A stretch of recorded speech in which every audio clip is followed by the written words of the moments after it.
South ఇండియాలోనే అతి తక్కువ ధరలకి రత్నాలనందించే ఏకైక సంస్థ 6JV. నమస్కారం. ప్రస్తుతం మనతో పాటు ఇస్కాన్ టెంపుల్ నుంచి ప్రణవానంద ప్రభుజీ ఉన్నారు. వారు ముంబైలోని గోవర్ధన్ ఇకో విలేజ్ ఆశ్రమంలో సేవ చేస్తూ ఉంటారు. ప్రత్యేకంగా శ్రీకృష్ణ భగవాన్ గురించి, ఆయన లీలల గురించి, ఆయన మహత్యం గురించి ప్రవచనాలు ఇస్తూ ఉంటారు వివిధ మాధ్యమాల్లో. వారు ప్రస్తుతం సుమన్ టీవీలో ఉన్నారు. వారితో మాట్లాడదాం. ప్రభుజీ నమస్కారం అండి. నమస్కారం. ఎలా ఉన్నారు? బాగున్నానండి. ప్రభుజీ, చాలా సంతోషం మీతో మాట్లాడడం. మరొకసారి సమయాన్ని కేటాయించారు మా కోసం. అయితే ప్రత్యేకంగా మీ గురించి విన్నప్పుడు, అంటే ఇస్కాన్ టెంపుల్లో కానీ ఇలా మీలా ప్రత్యేకంగా కృష్ణుడికి ఇంకా దగ్గరగా ఉండాలనే ఉద్దేశంతో మిగతా జీవితాన్ని అంతా త్యాగం చేసి కృష్ణ భగవానుడికి అంకితమై ఉంటారు. అంటే ఎలా సాధ్యమవుతుంది ఇది? మీ గురించి చెప్పండి. మీరు చాలా చక్కగా చదువుకున్నారని విన్నాం. కామన్గా ఆలోచించేది ఏంటంటే అంత బాగా చదువుకున్న వాళ్ళు ఉద్యోగం చేయాలి, ఆ లగ్జరీ లైఫ్ని ఎంజాయ్ చేయాలని కోరుకుంటారు. కానీ మీరు మాత్రం ఇలా భక్తి మార్గంలో వెళ్ళిపోవడానికి కారణాలు ఏంటి? నేను కంప్యూటర్ సైన్స్ ఇంజనీరింగ్ కంప్లీట్ చేశాను. అయితే చాలామంది మమ్మల్ని అడుగుతూ ఉంటారు, ప్రభుజీ మీరు ఇంత చదువుకున్నారు, మీరు ఇంత హ్యాపీగా ఉండొచ్చు, మీకు ఇంకా ఇంత మంచిగా ఎడ్యుకేషన్ ఉంది, మీ దగ్గర డబ్బులు ఉన్నాయి అని అడుగుతూ ఉంటారనమాట. కానీ థింగ్ ఈజ్, మేము చిన్నప్పటి నుంచి కూడా నా విషయానికి వస్తే ఆధ్యాత్మికంగా పెరిగాం. ప్లస్ చిన్నప్పటి నుంచి కూడా ఆధ్యాత్మిక వైపు భగవంతుడి యొక్క సేవ చేయాలి అని, సమాజానికి కొద్దిగా నా వంతు సేవను అందించాలి అనే ఒక ప్రేరణ చిన్నప్పటి నుంచి ఉండేదన్నమాట. అయితే మేము స్కూల్లో చదువుకుంటున్నప్పుడల్లా మా అమ్మగారికి చెప్పేవాళ్ళం, మా నాన్నగారికి అమ్మగారికి, అమ్మ మేము పెద్దగా అయ్యాక ధర్మానికి సేవ చేస్తాము, స్వామీజీ అయిపోతాము అని అంటూ ఉండేవాళ్ళం అనమాట. అయితే వాళ్ళు అనుకునే వాళ్ళు చిన్న పిల్లలు కదా వీళ్ళు అలానే అనుకుంటున్నారేమో అని. బట్ చిన్నప్పటి నుంచి మాకు అదే ఒక ఒపీనియన్ ఉండేది. దాని తర్వాత చదువుకున్నప్పుడు కూడా వెన్ ఐ వెంట్ అండ్ ఆ ఇంజనీరింగ్ కాలేజ్లో హాస్టల్లో ఉండేవాళ్ళం మేము. చెన్నైలో చదువుకున్నాను నా ఇంజనీరింగ్. అయితే అప్పుడు అన్ని చూసి కూడా వాళ్ళు ఏమనుకున్నారంటే మేబీ బయటికి వెళ్ళి ఆ ఎన్వైరన్మెంట్ వాళ్ళందరినీ చూస్తేమన్నా మనసు మారుతుందేమో అని అంత దూరం పంపించారు.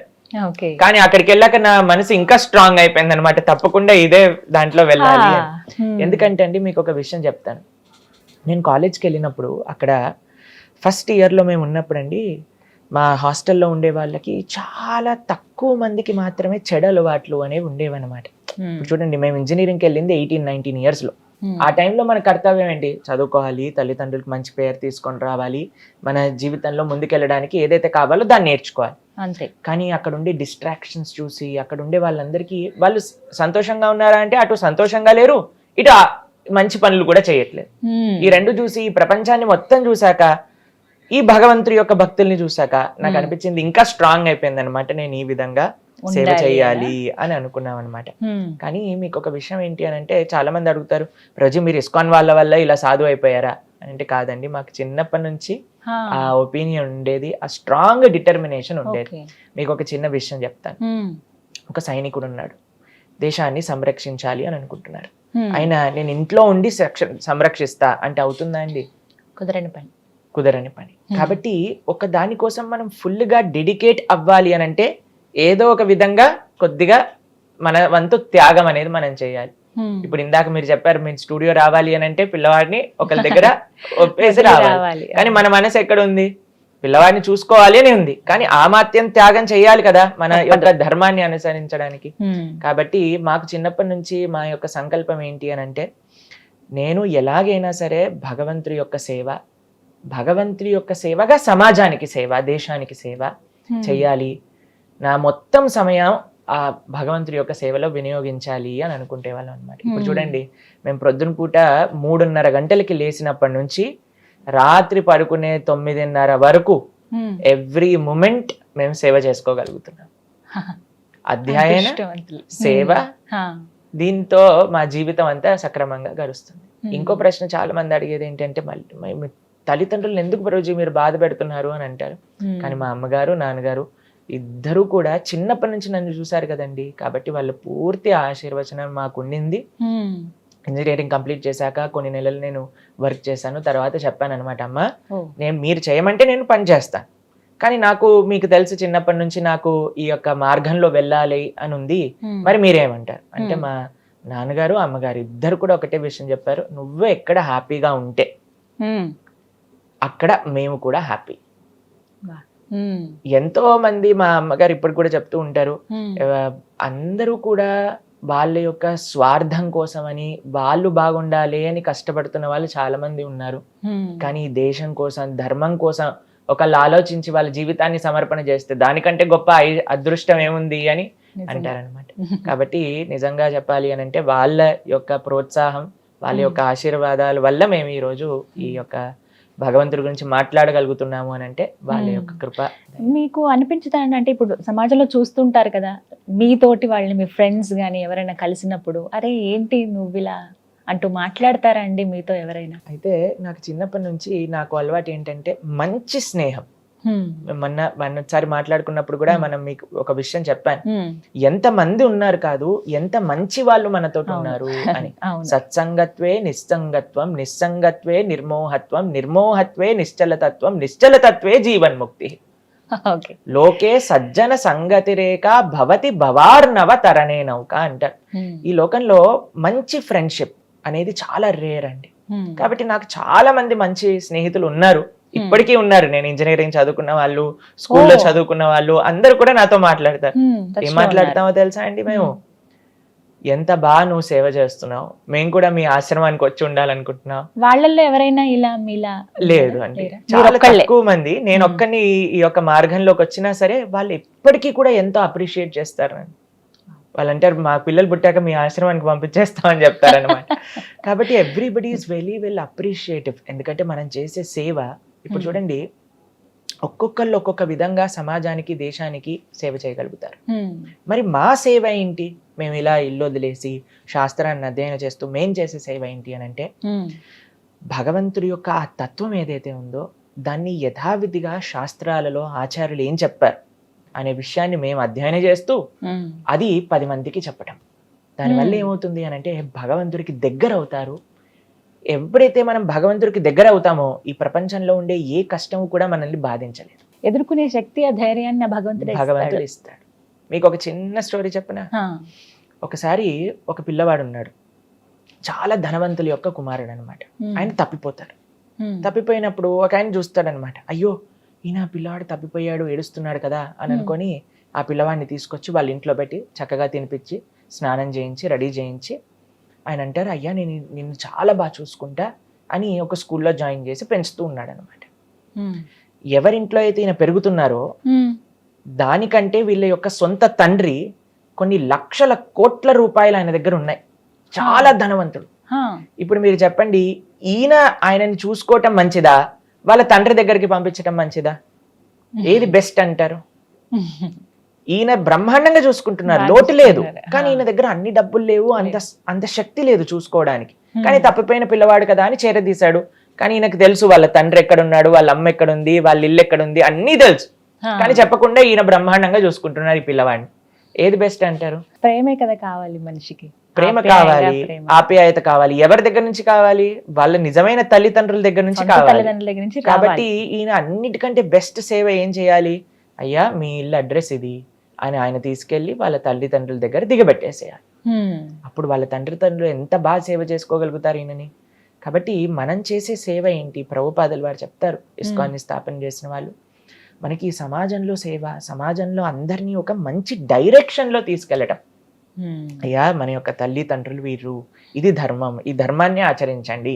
మళ్ళీ ఈ లోకంలోకి రావాల్సిన అవసరం లేకుండా చక్కగా భగవత్ ప్రాప్తి కలగచ్చు, ఆ స్వామిని సేవ చేసుకునే ఒక మంచి ఐశ్వర్యం కావచ్చు. మీరు చెప్పండి, మనం బాగా చూసుకోగలుగుతామా ఒక జీవుణ్ణి? భగవంతుడు బాగా చూసుకోగలుగుతాడా? ఖచ్చితంగా భగవంతుడే. కాబట్టి మనం ఏం చేస్తున్నాం? అన్నిటికంటే గొప్ప సేవ భగవంతుడిది, మీరు ఆయనని ఆశ్రయించండి అని చెప్తున్నాం అనమాట. అది ఈ సమాజానికి. ఈ రోజుల్లో చూస్తున్నాం కదా ప్రభుజీ, యంగర్ జనరేషన్ ఎక్కువగా స్పిరిచువల్ వేలో వెళ్తూ ఉన్నారు. అంటే అది దేనికి సంకేతం అంటారు మీరు? ఒకటి ఆధ్యాత్మికత వైపు అడుగులేస్తున్నారు అని అంటే ఈ భౌతిక విషయాలలో ఆనందం లేదు అని తెలుసుకుంటున్న వాళ్ళే ఆధ్యాత్మిక వైపు అడుగులు వేయగలుగుతారనమాట. ఇది చాలా సత్యం. మా జీవితంలో చాలా మందిని చూసాం కదా. ఎందుకంటే ఇది నాకు కావాలి, ఇది నాకు కావాలి, ఇది నాకు కావాలి అని ప్రయత్నిస్తూ ఉంటారు. చివరికి దాంట్లో నుంచి ఏం ఆనందం అనేది లభించదు. అప్పుడు వాళ్ళు అనుకుంటారు దీనికంటే ఏదో ఉంది ఈ ప్రపంచంలో. లేదా ఎవరైనా భక్తుల్ని చూసారనుకోండి, వీళ్ళు ఎందుకు ఇంత ఆనందంగా ఉన్నారు? భక్తుల దగ్గర చాలాసార్లు అంత ఐశ్వర్యం కానీ అంత భౌతికంగా ఉండే ఫెసిలిటీస్ ఉండకపోవచ్చు, అవును. కానీ బ్రహ్మాండంగా హాయిగా ఉంటారన్నమాట. కొంతమంది వాదన ఉంటుంది ప్రభుజీ, లైఫ్ అంటే ఎంజాయ్ చేయడానికి, మళ్ళీ మళ్ళీ మనకి లైఫ్ రాదు, ఉన్నది ఒకటే జిందగీ, ఎంజాయ్ చేయాలి, ఇప్పుడున్న పరిస్థితి మనం ఎలా ఉన్నాం అలా హ్యాపీగా గడపాలి, మన ఫ్రెండ్స్తో ఫ్యామిలీతో మనం అనుకున్నది చేసేయాలి అంతే, ఇదే కదా లైఫ్ అంటే అంటారు కొంతమంది. మరి వారికి మీరు ఇచ్చే సమాధానం? ఈ ప్రపంచంలో జస్ట్ డూ ఇట్ అని అంటారనమాట. Don't think, just do it అని అందరూ కూడా అంటూ ఉంటారు. కానీ మీకు ఒక విషయం చెప్తానండి, మన శాస్త్రం చెప్తుంది, మనం ప్రతి విషయాన్ని కూడా దుర్లభో మానుషో దేహో తదపి దుర్లభమర్థదం మనుష్యత్వం ముముక్షత్వం వైకుంఠ ప్రియ దర్శనం. 84 లక్షల జీవరాశులలో అన్నిటికంటే దుర్లభమైనది మానవ జన్మ. ఇప్పుడు చూడండి, మనం ఎన్నో ప్రాణులను చూస్తూ ఉంటాం ప్రతి నిత్యము కూడా. ఏ ప్రాణి అయినా ఇలా కూర్చొని కృష్ణుడు అంటే ఏంటండి, భగవద్గీత అంటే ఏంటండి అని అడిగే జ్ఞానం ఉంటుందా చెప్పండి? లేదు. ఆహార నిద్ర భయ మైథునం చ సామాన్యయేతత్ పశుభిర్నరాణ. ఆహారం అంటే తినటం, నిద్ర పడుకోవటం, భయ అని అంటే ఒకరినొకరు డిఫెండ్ చేసుకుంటూ కాపాడుకోవటం, మైథున అని అంటే పిల్లల్ని కనటం. ఇది అందరూ కూడా చేసే పనే కదండి, మానవుడు కాదండి, ప్రతి జీవుడు కూడా అదే పని చేస్తున్నాడు. ఏ పశువుని చూసినా సరే అదే పని చేస్తుంది. మరి ఇంత గొప్ప మనుష్య జీవితం కలిగి మనం కూడా ఆహార నిద్ర భయం అవుతున్నాం, దీని గురించే జీవితాన్ని వెచ్చిస్తే దాంట్లో మనుష్య జన్మ వచ్చిన దానికి లాభం ఏంటి చెప్పండి? అది మనము చేస్తున్నాం, ఒక ప్రాణి చేస్తుంది. ఒక పావురాన్ని చూస్తే అదే పని చేస్తుంది, ఒక రోడ్డు పైన వెళ్ళే కుక్కని చూస్తే అది కూడా అదే పని చేస్తుంది. మరి మానవుడికి దానికి ఏంటి తేడా ఉండాలి కదా. ధర్మోహితేషాం అధికో విశేషో ధర్మస్య హీనః పశుభిర్ సమాన. మానవుడికి మిగతా జీవులని వేరు చేసేది ఏంటి అంటే ధర్మం. ధర్మం అంటే ఏంటి? చాలా సింపుల్ గా చెప్తానండి. కొన్ని ప్రశ్నలు మనం వేసుకోవాలి. ఏంటి జీవుడు అంటే ఎవరు? నేను అసలు ఎందుకు ఈ ప్రపంచంలో ఉన్నా? భగవంతుడు అంటే ఎవరు? నాకు భగవంతుడికి ఏంటి సంబంధం? భగవంతుని ఎలా చేరుకోవాలి? ఇది ఆలోచించేవాడు మానవుడు. అథాతో బ్రహ్మ జిజ్ఞాస అంటే జిజ్ఞాస ఉండాలి. ఏంటి ఈ శరీరం? ఎప్పుడైనా మనం చూసాం అనుకోండి, మన ఇంట్లో ఏదైనా ఒక పిల్లి కానీ ఎవరైనా జంతువు ఉందనుకోండి, అది ఆలోచిస్తుందా, నేను ఎందుకు పిల్లిలా పుట్టాను, నేను ఎందుకు ఇలా పుట్టాను, నేను ఎందుకు ఇక్కడ ఉన్నాను, నేనేం చెయ్యాలి? ఏమీ ఆలోచన అవసరం లేదు. ఆహార నిద్ర భయం అయిపోయి వాటికి అంతే. ఈ 4 వాళ్ళ జీవితం ఆనందంగా ఉంటుంది. కానీ మనిషికి మాత్రమే ఆలోచన శక్తి ఇచ్చారు, ఒక ఉత్కృష్టమైన ఒక తత్వాన్ని ఇచ్చారు. దేనికోసం? ఆలోచించడానికి. ఏంటి తత్వం అంటే ఏంటి, ఎలా నేను తరించగలను అని ఆలోచించే ఒక సామర్థ్యం కేవలం మానవుడికి మాత్రమే ఉంది. కాబట్టి అటువంటి మానవ జీవ ఎంతో దుర్లభమైనది. అటువంటి జీవితాన్ని ఇలా పశువుల్లా వెచ్చించటం కంటే మంచిగా ధర్మ మార్గంలో వెళ్ళటం అనేది మనకి చాలా ముఖ్యం. మీకు ఒక చిన్న విషయం చెప్పండి. ఒకసారి ఒక గురువు గారు తన శిష్యుడికి చాలా చెప్పడానికి ప్రయత్నం చేశారనమాట. అయ్యా, నువ్వు మంచిగా మారు, మంచిగా చక్కగా జీవితంలో ధర్మాన్ని ఆచరించు, భగవంతుని ఆశ్రయించు అని చెప్తే అస్సలు వినేవాడు కాదండి. ఒక రాజ్యానికి రాజు అనమాట. చాలాసార్లు చెప్పడానికి ప్రయత్నించారు, కానీ ఈయన మాత్రం జస్ట్ డూ ఇట్, నేను ఏది మనసులో అనుకుంటే అది చెయ్యాలి అని అనుకునేవారు. అయితే ఒకసారి గురువు గారు వచ్చారు, ఈయన ఇలా మారరు అని చెప్పి, అయ్యా నీ రాజ్యంలో ఉండే ఒక గొప్ప మూర్ఖుడిని తీసుకొనిరా, ఆయనకి నేను ఇచ్చే ఈ కర్రని చేతిలో పెట్టు అని చెప్పారనమాట. సరే అని వాళ్ళ భటులని, వాళ్ళ యొక్క సైనికుల్ని, వాళ్ళ యొక్క మంత్రుల్ని అందరినీ పంపించారు. ఒక పెద్ద మూర్ఖుడిని తీసుకొని రా మన రాజ్యంలో ఉండేవాడిని అని అంటే వాళ్ళందరూ వెతుకుతూ ఉన్నారనమాట. ఒక దగ్గర అండి ఒక పెద్ద బావి ఉంది, పక్కనే బావి ఉందన్నమాట. ఆ బావిలో నుంచి చక్కగా నీరు తోడుకొని స్నానం చేయొచ్చు ఎవరైనా సరే. కానీ ఈయన ఏం చేస్తున్నాడు అని అంటే, ఒక చిన్న పాత్రలో నీరు తీసుకొని ఒక స్పూన్తో మీరేసుకుంటూ ఉన్నాడు అనమాట. అయితే ఈయన చూసి విచిత్రం అనిపించింది. బట్టలు అడిగారు, అరే ఏం చేస్తున్నావురా అని అంటే, నీళ్లు కొద్దిగా ఉన్నాయండి నా దగ్గర, అందుకోసం జాగ్రత్తగా స్నానం చేస్తున్నాను అని. పక్కనే బావి ఉంది. అయితే వీళ్ళు అనుకున్నారు, వీడే మూర్ఖుడు అయి ఉంటాడు, వీడిని తీసుకెళ్ళాలి రాజుగారి దగ్గరికి అని తీసుకెళ్లారనమాట. తీసుకెళ్లి రాజుగారు అన్నారు, ఈ కర్ర పట్టుకో, చక్కగా భ్రమణ చేస్తూ ఉండు, ఇది మా గురువు నాకు ఇచ్చిన సేవ అని చెప్పారనమాట. రాజుగారి యొక్క ఆరోగ్యం సడన్ గా క్షీణించడం ప్రారంభం చేసింది. ఆయన ఒక శరీరం పెట్టి వెళ్ళిపోతున్నారు అని చాటింపు చేయించారనమాట. ఈ రాజుగారికి ఒక కోరిక ఉండేది, నా రాజ్యంలో ఉండే వాళ్ళందరినీ నేను చూడాలనుకుంటున్నా అని చెప్పంగానే అందరు వస్తున్నారు, రాజుగారిని చూస్తున్నారు, మాట్లాడుతున్నారు, వెళ్తున్నారు. రాజుగారు అన్నారు, అందరు వచ్చారు కానీ ఈ మూర్ఖుడు రాలేదు, ఆయనని తీసుకొని రండి అనగానే ఆయనని తీసుకొచ్చారు. ఆయన మాట్లాడుతూ ఉన్నారనమాట. ఓ రాజా, ఎక్కడికి వెళ్తున్నావు నువ్వు అని అంటే, నేను చాలా దూరం వెళ్తున్నా అని అంటే, మరి తీసుకెళ్ళడానికి ఏదైనా వెళ్తున్నప్పుడు తినడానికి ఏదైనా తీసుకెళ్తున్నావా అని అంటే, రాజుగారు అన్నారు, అరే మూర్ఖుడా, నీకు అర్థం కాదు, ఏం తీసుకెళ్ళలే నేను, తినడానికి తీసుకెళ్ళలేవా, సరే ఎవరైనా నీ భార్యల్ని తీసుకెళ్ళు, వాళ్ళు ఉండి పెడతారు నీకు అనగానే అందరు భార్యలు లోపలికి వెళ్ళి తాళాలు వేసేసుకున్నారనమాట, డోర్ని మూసేసి, ఎక్కడ రాజు రమ్మంటారేమో అని. అయితే భార్యలు రావట్లేదా, ఇంతమంది సైనికులు భటులు ఉన్నారు కదా, వాళ్ళని కొంతమందిని తీసుకెళ్ళు అనగానే అందరూ ఒక అడుగు వెన్నుకాలకి వేసేసారనమాట. అయితే రాజుగారు అంటున్నారు, ఎవరిని తీసుకొని వెళ్ళలేనురా, అది చాలా దూర ప్రయాణం అని అంటారనమాట. సరే ఇన్ని డబ్బులు, జీవితాంతం కూడా నువ్వు కష్టపడింది డబ్బుల కోసం కదా, డబ్బుల్ని తీసుకెళ్ళొచ్చు కదా కొన్ని అని అంటే, అయ్యో తీసుకెళ్ళలేనురా, నీకు చెప్పలేను, నువ్వు మూర్ఖుడివి కదా, సరే ఒక పని చేయి, నీకంటే పెద్ద మూర్ఖుడిని ఎవరైనా కనిపిస్తే వాడికి కర్ర ఇచ్చేసి నువ్వు కూడా రిటైర్మెంట్ తీసుకో అని చెప్తారనమాట. వెంటనే ఈయన ఆ కర్ర తీసి ఆ రాజుగారి చేతిలో పెడతారు. రాజుగారు అంటారు, ఏంటి నువ్వు చేసే పని, నా చేతిలో ఎందుకు పెట్టావు అని అంటే, అయ్యా జీవితాంతం మొత్తం కూడా నువ్వు ఎవరినైతే తీసుకెళ్ళలేను అనుకుంటున్నావో వాళ్ళ కోసం కష్టపడ్డావు, కానీ ఒక్కటి కూడా నీతో రాలేదంటున్నావు కదా, మరి నీకంటే పెద్ద మూర్ఖుడు ఇంకొకటి లేరు, ఈ కర్ర పట్టుకో చక్కగా అని. అయ్యో.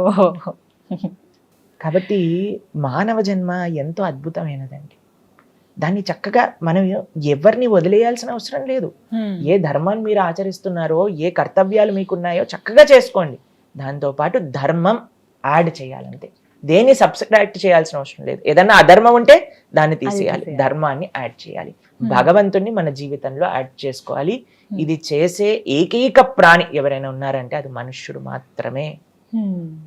కాబట్టి మనం చాలా జాగ్రత్తగా ధర్మాధర్మ విచక్షణతో ఈ మానవ శరీరాన్ని గడపాలి. స్వామి, మీరు ప్రత్యేకించి అంటే ఎలా ఇప్పుడు వద్దాం అనుకుంటున్న వాళ్ళు కావచ్చు, మేము కూడా ఇస్కాన్ టెంపుల్కి వెళ్దాం అనుకుంటున్నాం, సాధువులుగా మేము మారిపోదాం అనుకుంటున్నాం అని చెప్పి కొంతమంది చెప్తూ ఉంటారు. అంటే జీవన విధానం ఎలా ఉంటుంది అసలు మీది? యాక్చువల్గా చాలా మంది మాకు చెప్తూ ఉంటారు, ప్రభుజీ మేము కూడా మీ ఆశ్రమానికి వచ్చేస్తాం ప్రభుజీ, అడ్రస్ చెప్పేయండి ప్రభుజీ అని. అయితే మేము జస్ట్ కొన్ని రోజులు వెయిట్ చేస్తాం అనమాట, వాళ్ళు ఎప్పుడైనా ఫోన్ చేస్తారని మళ్ళీ చేయరు. ఎందుకనంటే దీన్ని శ్మశాన వైరాగ్యం అని అంటారు, చూస్తారా, ఎప్పుడైనా ఏదైనా శవం కాలిపోతుంది అనుకోండి, ఈ జీవితం యొక్క సత్యం ఏంటి, ఎప్పుడు కూడా అశాశ్వతమే, ఇలా మనం ఒక రోజు కాలిపోవాల్సిందే అని అనిపిస్తుంది, అక్కడ నుంచి బయటికి రాగానే మళ్ళీ మన లోకం మనదే ఉంటుంది అంతే. కానీ సాధువులుగా మారాల్సిన అవసరం ఎవరికి లేదండి, కొంతమందికి మాత్రమే. ఎందుకంటే సాధు జీవితం అనేది అంత సులభమైన జీవితం కాదు, చాలా కఠినమైన జీవితం, ఎన్నో నియమాలతో నిష్ఠతో కూడుకున్న జీవితం అన్నమాట. మా యొక్క జీవితం అనేది సేవకే అంకితమైంది, పొద్దున్న నుంచి రాత్రి దాకా ఒక్కొక్క క్షణం కూడా ఆ భగవత్ సేవలో, సమాజ సేవలో, దేశ సేవలో గడుపుతూ ఉంటాం అనమాట. అయితే మేము చెప్పేది ఏంటి అని అంటే, ఎవ్వరూ ఏమి వదిలేయాల్సిన అవసరం లేదు, మంచి మార్గంలో, మంచి ధర్మ మార్గంలో, కృష్ణ భక్తి మార్గంలో మీరు వెళ్ళండి. అది ఎలా అనంటే, మంచిగా ఒక ఇస్కాన్ టెంపుల్ ఉంది, ఎక్కడైతే కృష్ణ భక్తి మనకి తెలుస్తుందో, భగవద్గీత, భాగవతం ఇవి చాలా ముఖ్యం, ప్రతి ఒక్కళ్ళు కూడా అధ్యయనం చేయవలసిన శాస్త్రం. మనకండి ధర్మం ఎలా వస్తుంది అని అంటే, ఏదో ఒక చిన్న పూజ చేయటం చేతో, వ్రతం చేయటం చేతో మనం భగవంతుడికి దగ్గర అవుతామా అని అంటే ప్రశ్నార్థకమే. మరి ఎలా భగవంతుడికి దగ్గర అయ్యేది అని అంటే, ప్రహ్లాదుడు చెప్తాడు, శ్రవణం కీర్తనం విష్ణోహో స్మరణం పాదసేవనం అర్చనం వందనం దాస్యం సాఖ్యం ఆత్మ నివేదనం. మొట్టమొదటి అడుగు, మీరు అన్నారు కదా మాకు కూడా భగవంతుని తెలుసుకోవాలంది అని అనడానికి మొట్టమొదటి అడుగు ఏంటి అని అంటే, భగవంతుడి గురించి వినటం. ఏం వినాలి కృష్ణుడి గురించి తెలుసుకోవాలి అని అంటే, గీత, భాగవత, రామాయణాలు వినాలి. అందుకే మన పెద్దలు కూడా అండి, మీరు ఎక్కడైనా మీరు చూసారనుకోండి, భాగవత సప్తాహము అని చేస్తూ ఉంటారు. మన పెద్దలకి తెలుసు ఏ పుస్తకం మనల్ని ఉద్ధరింపజేయగలుగుతుంది, ఏ పుస్తకం మనల్ని భగవంతుడి దగ్గరికి తీసుకెళ్ళగలుగుతుంది అనేది, దాన్ని ఇలా ఈ యొక్క భాగవత సప్తాహ రూపంలో అందించేశారనమాట. మనం ఎక్కడ చూసినా, ఏ గ్రామానికి వెళ్ళినా సరే అక్కడ భాగవత సప్తాహం జరుగుతుంది, రామాయణ నవాహం జరుగుతుంది అనమాట. ఈ రెండూ కూడా మానవుడికి చాలా దగ్గరగా ఉండి మనల్ని మన స్థాయి నుంచి భగవంతుడి దగ్గరికి తీసుకెళ్లే పుస్తకాలు అనమాట. కాబట్టి మనం కృష్ణుడికి దగ్గర అవ్వాలి అని అనుకుంటే ముందుగా చేయాల్సింది శ్రవణం, వినాలి. దాంతో పాటు చేయాల్సింది భగవంతుడి యొక్క నామ జపం. అటువంటి నామాన్ని మనం కీర్తన చేస్తూ అలా ఒక్కొక్క మెడుగు ముందు వేసుకుంటూ భగవంతుడి దగ్గరికి చేర్చుకోవచ్చు. మీ జీవన విధానం స్వామి ఎలా ఉంటుంది? అయితే మా యొక్క జనరల్ స్కెడ్యూల్ మీకు చెప్తే మార్నింగ్ పూట 3:30 కల్లా మేము నిద్రలేస్తాం అనమాట. 3:30 ఎవ్రీడే నియమంగా మా ఆశ్రమంలో అందరూ కూడా 3:30 కల్లా నిద్రలేసి దాని తర్వాత మాకు స్నానాది కార్యములన్నీ కూడా తీసుకొని 4 గంటలకి మా ఆలయంలో ఫస్ట్ ఆరతి జరుగుతుంది భగవంతుడికి. అయితే 4:30 కల్లా అందరూ ఆరతిలో పాల్గొంటారు, ఆశ్రమ వాసులందరూ కూడా. దాని తర్వాత 2 గంటలు మంత్ర మెడిటేషన్, భగవంతుడి యొక్క నామాన్ని జపం చేస్తాం. హరే కృష్ణ కృష్ణ కృష్ణ హరే హరే, హరే రామ రామ రామ హరే హరే అనే ఈ మంత్రాన్ని జపం చేస్తాం అనమాట. అది 2 గంటల సాధన తర్వాత ప్రతిరోజు కూడా మాకు భాగవతం అధ్యయనం చేస్తాం అందరు భక్తులు కూడా కలిసి. మా ప్రసాదం అంటే మా ఆహారం రోజుకి 2 సార్లు, 9:30కు ఒకసారి, సాయంత్రం 4:30కు ఒకసారి. సూర్యాస్తమయం అయ్యే లోపలే మా ఆహారం అంతా కూడా పూర్తయిపోతుంది అనమాట. ఆ తర్వాత ఏమి తీసుకో? దాని తర్వాత ఇంకా మళ్ళీ నెక్స్ట్ డే మార్నింగ్ 9:30 వరకు ఏం తీసుకో. దీన్ని ఇప్పుడు సైన్స్ ప్రకారంగా ఇంటర్మీడియట్ ఫాస్టింగ్ అని పెట్టేశారనమాట పేరు. ఇది ఆశ్రమ సాంప్రదాయంలో, సనాతన సాంప్రదాయంలో ఎప్పటి నుంచో ఉందన్నమాట.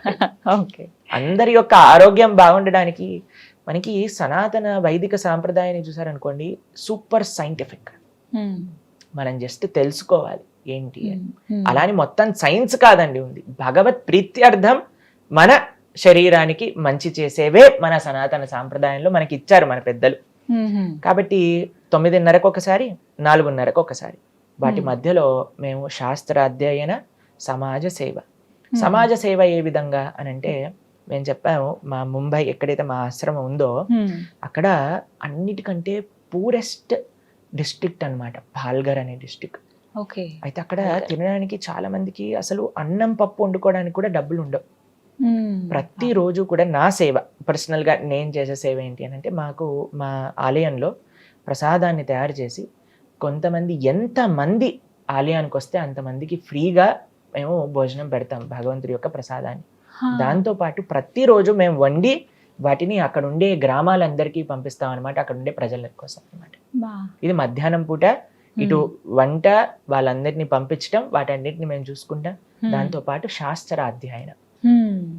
ఇప్పుడు చూడండి, మనందరం భారతీయులం, వీఆర్ ఇండియన్స్ అంటారు. భారతీయత అంటే ఏంటి? భారతీయత అంటే భారతీయ సంస్కృతి సంప్రదాయం. భారతం అంటే కేవలం ఒక దేశం, దేశంలో ఉండే ఆ ప్రజలకు ఉండే సాంప్రదాయాలు. అదే మనకుండే సాంప్రదాయాలు అన్ని పోయాయి అనుకోండి, మనం కూడా వెస్టర్నర్స్ గా తయారైపోయాం, ఆల్రెడీ అయిపోయాం అనుకోండి, అది వేరే విషయం. కానీ రేపటి రోజున చాలా మంది అడుగుతూ ఉంటారండి, ఈయన ఇండియన్ లా మాట్లాడట్లేదు, ఈయన ఇండియన్ లా ఉండట్లేదు అని అంటే, we are sold out to western society, what can be done. కాబట్టి మన సంస్కృతి, మన సాంప్రదాయాలను మనం కాపాడుతూ ఉన్నాం అనమాట. దాంట్లో శాస్త్ర అధ్యయన, శాస్త్రాన్ని 10 మందితో పంచుకుంటాం. అయితే మా ప్రసాద 2 సార్లు, 9:30, 4:30. దాని తర్వాత ఇంకా మనం ఏం తీసుకోమన్నమాట. మధ్యలో మేము చేసే సేవ ఏంటి అని అంటే, అక్కడ మా దగ్గర చాలా మంది చాలా పేదవాళ్ళు వస్తూ ఉంటారనమాట. ట్రైబల్ పీపుల్ చాలా మంది అందులో ఉండేవాళ్ళు కూడా. వాళ్ళందరికీ కూడా మేము ప్రతి నిత్యము కూడా మా వంటశాలలో ప్రసాదాన్ని చేయటం, వాళ్ళందరికీ నివేదన చేయటం. అలానే మేము చేయించి వేరే వేరే ప్రదేశాలలో ఊళ్ళకి కూడా పంపిస్తూ ఉంటాం. అక్కడ ఉండే వాళ్ళందరికీ కూడా ప్రతి నిత్యం అన్నదానం చేయడానికి అనమాట. ఒకసారి ప్రభుపాదుల వారు ఎవరైతే ఇస్కాన్ని స్థాపన చేసిన ఆచార్యులు ఉన్నారో ఆయన చెప్పారు, ఇస్కాన్ ఒక టెంపుల్ 10 కిలోమీటర్స్ రేడియస్ లో ఎవ్వరు కూడా ఆకలితో పడుకోకూడదు. అందుకే ఇప్పటికీ కూడా 50 లక్షల మందికి పైగా ప్రతి నిత్యము కూడా ఇస్కాన్ ఆలయాల నుంచి అన్నదాన సేవ అనేది జరుగుతుంది. ఇప్పటికీ ప్రతి నిత్యము కూడా. కాబట్టి అలా మేము ప్రొద్దున పూట సమాజ సేవ, దాంతో పాటు శాస్త్రాధ్యయనం. భారత భూమితో హోయిలో మనుష్య జన్మజార్, జన్మ సార్థక కరి కర పర ఉపకార్. శ్రీ చైతన్య మహాప్రభు చెప్తారు, ఫస్ట్ జన్మ సార్థకం చేసుకోండి, దాని తర్వాత వేరే వాళ్ళకి హెల్ప్ చేయండి. మనకి ఫ్లైట్ లో వెళ్తున్నప్పుడు ఎయిర్ హోస్టెస్ చెప్తుంది, ఫస్ట్ మీరు మాస్క్ పెట్టుకోండి, దాని తర్వాత వేరే వాళ్ళకి హెల్ప్ చేయండి అని. కాబట్టి జన్మ సార్థకతలో మనం శాస్త్ర అధ్యయనం చేయటం, మిగతా వాళ్ళందరికీ కూడా ఆ శాస్త్రాన్ని బోధించటం అనమాట. ఈ విధంగా ఉంటుంది. సాయంత్రం పూట ప్రోగ్రామ్స్, ప్రవచనాలు అక్కడికి. మధ్యలో అండి మాకు మెయిన్ సేవ ఏంటి అని అంటే, మా విషయానికి వచ్చేసరికి ఎంతో మందితో మేము మాట్లాడుతూ ఉంటాం అనమాట. వాళ్ళ జీవితంలో ఏ విధంగా వాళ్ళకి ఏదైనా మానసికంగా వాళ్ళకి ఏదైనా హెల్ప్ చేయగలుగుతామా. హండ్రెడ్స్ ఆఫ్ యూత్ మాకు ఫోన్ మాట్లాడుతూ వాళ్ళకి ఏ విధంగా మనం జీవితంలో వాళ్ళకి ఒక ఎవరైనా డిప్రెషన్లో ఉన్నా, సూసైడల్ థాట్స్ వస్తున్నా సరే, వాళ్ళందరికీ ఒక మంచి భగవద్గీత మార్గంలో ఆ వెలుగుని నింపటం. ఇదే మనం చేసే సేవ అనమాట. ప్రతినిత్యము అలా ఉంటుంది. ఆశ్రమంలో గురువుల సేవ, భక్తుల యొక్క సేవ, సమాజ సేవ, శాస్త్ర సేవ, దేశ సేవ, ఇదే మా యొక్క జీవితం. దైవ చింతన ఉండాలి ఒక మనిషికి, కరెక్టే అది. కానీ మిగతా పనులు కూడా చేసుకుంటూ ఉండాలి. మిగతా యథావిధిగా వాళ్ళ జాబే కావచ్చు, ఏదైనా కావచ్చు, ఫ్యామిలీ లైఫ్ కాదని పూర్తిగా అన్ని కాదనుకునే వెళ్ళిపోతే ఏదో ఒక సమయంలో కాస్త అయినా అని అనిపిస్తుందా? మమ్మల్ని ఈ ప్రశ్న ఇటీవలే మా యొక్క రిలేటివ్ ఒక ఆయన అడిగారనమాట. ప్రభుజీ, మీరు చిన్నప్పటి నుంచి ఇంత ఆప్యులెంట్ గా పెరిగారు, చాలా గారాభంగా పెంచారు మీ తల్లిదండ్రులు ఇద్దరు కూడా, ఎప్పుడు కూడా ఏ కష్టం రానివ్వకుండా, మరి ఆశ్రమంలో మీరు సాప పైన పడుకోవాలి, అక్కడ మీకు ఏం ఫెసిలిటీస్ ఉండవు, మరి మీకు ఎలా అనిపిస్తుంది, కఠినంగా అనిపించదా అని అంటే, మీకు ఒక విషయం చెప్తాను. నా జీవితంలో అన్నిటికంటే హ్యాపీయెస్ట్ మూమెంట్స్ నేను మా ఆశ్రమం లైఫ్లో గడిపాను. ఎందుకంటే కృష్ణ సేవ అన్నిటికంటే ఆనందమైనది. సవై పుంసాం పరో ధర్మో యతో భక్తిర్ అదోక్షజే అహైతుకి అప్రతిహత యయాత్మ సుప్రసీదతే. భాగవతం చెప్తుంది, ఒక జీవుడికి తన స్వాంతన సుఖం కావాలి అని అనుకుంటే చేయాల్సింది భగవంతుడి యొక్క ఆరాధన. అహైతుకి అప్రతిహత అనంటే ఏ కోరికలు మాకు లేవండి. మేము భగవంతుడి ముందు నించున్నప్పుడు ఏ కోరిక అడగం. స్వామి, నేను మీ యొక్క సేవ ఎలా చెయ్యాలి, మీకు మేమైనా చెయ్యొచ్చా, ఇదే భక్తి అనంటే. మేము ప్రతిరోజు స్వామి దర్శనం, కనీసం మీరు చూడండి, ఒకసారి మీకు ఒక చిన్న విషయం చెప్తాను. ఎప్పుడైనా మీరు గుడికి వెళ్ళారనుకోండి, గుళ్ళ ప్రసాదం తీసుకున్నారనుకోండి, ఎంత బాగుంటుంది. గుడికి వెళ్తే ఒక ప్రశాంతత, అసలు ఎంత బాగా అనిపించింది, ఆ రోజంతా బాగున్నట్టు అనిపిస్తుంది. మేము ఆలయంలోనే ఉంటాం, ఇంకా మా జీవితం ఎందుకు బాధగా ఉంటుంది చెప్పండి. Krishna is most exciting. ఆయన ప్రతి లీలా అంత ఎక్సైటింగ్, ఆయన సేవ అంత ఎక్సైటింగ్. కాబట్టి మాకు ప్రతి నిత్యం కూడా ఒక్కొక్క క్షణం ఇలానే ఎప్పటికీ ఉండిపోవాలి అని అనిపిస్తుంది. కానీ ఎప్పుడు కూడా డల్గా అనిపించదు. అయ్యో ఇదేనా, ఈ మంత్రమేనా. ఇప్పుడు చూడండి, ప్రపంచంలో ఏ భౌతిక విషయమైనా సరే ఒక రోజు దాటింది అని అంటే దానిపైన, ఇప్పుడు మీకు న్యూస్ పేపర్ ఇచ్చాను, ఓ నిన్నటిదా అని పక్కన పెట్టేస్తాం. కానీ శ్రీమద్ భాగవతం 5000 సంవత్సరాల నుంచి అలా అధ్యయనం చేస్తూ ఉన్నారు. ఇప్పటికీ అధ్యయనం చేస్తారు. యుగ యుగాల పర్యంతము కూడా భాగవతాన్ని అధ్యయనం చేస్తారు. ఎందుకు అనంటే ఆ కృష్ణుడు అనే తత్వం, కృష్ణుడి యొక్క ఆ లీల, కృష్ణుడి యొక్క వైభవం అనేది ఎటర్నల్. ఆయన యొక్క స్వీట్నెస్ అనేది తగ్గదు, పెరుగుతూ ఉంటుంది. కాబట్టి ఆయన దగ్గర ఉన్న మేము, ఆయన సేవ చేస్తున్న మాకు ఎప్పుడు కూడా మాకు బోరింగ్ గా అనిపించదు, బాధ వేయదు, ఆనందంగా ఉంటాం మేము మా సేవలో. ఇంకో చిన్న విషయం మీరు అడిగారు, అన్నిటినీ చూసుకోవాలి, ఎక్స్క్లూజివ్ గా అన్నిటినీ వదిలేసి కృష్ణుడిని ఆశ్రయించాల్సిన అవసరం ఏముంది అని అన్నారు మీరు చూడండి, ఏ జీవుడైనా సరే, ఎవ్వరమైనా సరే, జీవేర స్వరూపహోయ్ కృష్ణేర నిత్యదాస్. మనము వీఆర్ ఎ స్పిరిచువల్ బీయింగ్. ఆత్మ ఆధ్యాత్మికం. మనం ఒక ఆధ్యాత్మిక జర్నీలో ఈ భౌతిక ప్రపంచంలో ఉండేవి స్వీకరిస్తూ మనం భగవంతుడి దగ్గరికి ప్రయాణం చేయాలి. మీకు ఒక చిన్న ఎగ్జాంపుల్ చెప్తాను. పూణే నుంచి ఎప్పుడైనా మీరు ముంబై వెళ్తున్నారనుకోండి, కర్జత్, లోనావాలా అని చిన్న చిన్న ప్లేసెస్ వస్తాయి అన్నమాట. అయితే ఇక్కడ చిక్కీ ఫేమస్, కొన్ని చోట్ల అవి ఫేమస్ అని ఏం చేస్తుంటారంటే, ఆ స్టేషన్ లాగినప్పుడు జనాలు బయటకు వెళ్ళి వెంటనే అది కొనుక్కొని ట్రైన్ ఎక్కేస్తారు. ట్రైన్ ఎక్కడికి వెళ్ళాలి? ముంబైకి వెళ్ళాలి. అవునా? కావాల్సినవి ఏంటి? ఏవో కొనుక్కోవాల్సిన సామాన్లు కావాలి, ట్రైన్ దిగి ఎక్కి మళ్ళీ వెళ్తూ ఉంటాం. మన యొక్క ఈ మానవ జన్మ యొక్క డెస్టినేషన్ ఏంటి అని అంటే భగవంతుడు. ఆ భగవంతుడి దగ్గరికి వెళ్తున్న మన జీవితంలో మనకి ఏవి భౌతిక సదుపాయాలు కావాలో వాటిని సమకూరుస్తూ భగవంతుడి దగ్గరికి వెళ్ళాలి. కానీ మన జీవితమే భౌతిక సదుపాయాల కోసం కాదు. భౌతిక సదుపాయాలు అప్పుడప్పుడు, ఓ ఈ రోజు ఈ పూజ వచ్చింది, ఈ పూజ చేసేసా, తర్వాత ఆ వ్రతం వచ్చింది, ఆ వ్రతం చేసేసా, దాని తర్వాత ఆ పండుగ వచ్చింది, ఆ పండుగ చేసేసా. కానీ నా జీవితం ఎక్కడికి వెళ్తుంది అని అంటే ఒక భౌతికత వైపు, నా కోరికలు, నా స్వార్థం వైపు వెళ్ళింది అనుకోండి, దానికి అంటే you are taking a wrong destination. కాబట్టి we are spiritual beings in the material world. ఇది మనం అర్థం చేసుకోవాలి. మనం ఆధ్యాత్మికం, మన ప్రయాణం ఆధ్యాత్మికం, మన డెస్టినేషన్ కృష్ణుడు. ఆయన దగ్గరికి వెళ్ళే మార్గంలో చిన్నవి మనం సమకూర్చుకుంటూ వెళ్తూ ఉండాలన్నమాట. ఇది ప్రభుజీ, శ్రీకృష్ణుడి గురించి ఇంకా తెలియని రహస్యాలు, విషయాలు చాలా ఉన్నాయి అని చెప్తూ ఉంటారు. కొన్ని ఇప్పటికీ సందిగ్ధంలో ఉండిపోయినవి కూడా ఉన్నాయి. అందులో భాగంగా ఒకసారి జగన్నాథుడి గురించి మాట్లాడుకుందాం. పూరి జగన్నాథుడు రథయాత్ర ఎంత వైభవంగా జరుగుతుందో ఆ కార్యక్రమాలన్నీ కూడాను. అయితే ప్రత్యేకంగా చెప్తూ ఉంటారు, శ్రీకృష్ణ భగవానుడి గుండె ఇప్పటికీ పూరి జగన్నాథ్లో ఉంటుంది అని అంటూ ఉంటారు. ఇది ఎంతవరకు నిజమండి? అయితే పూరి క్షేత్రం గురించి మనం కొద్దిగా తెలుసుకుందాం. అసలు ఎలా ఆ జగన్నాథ, బలదేవ, సుభద్ర యొక్క విగ్రహాలు అక్కడ ప్రతిష్టాపన అయ్యాయి. మనకి ఇంద్రద్యుమ్న అనే ఒక మహారాజు గారు ఉండేవారు అనమాట. ఆయనకి ఒక కోరిక ఉండేది, స్వామిని నేను చూడాలి, ఆ భగవంతుని దర్శనం చేసుకోవాలి.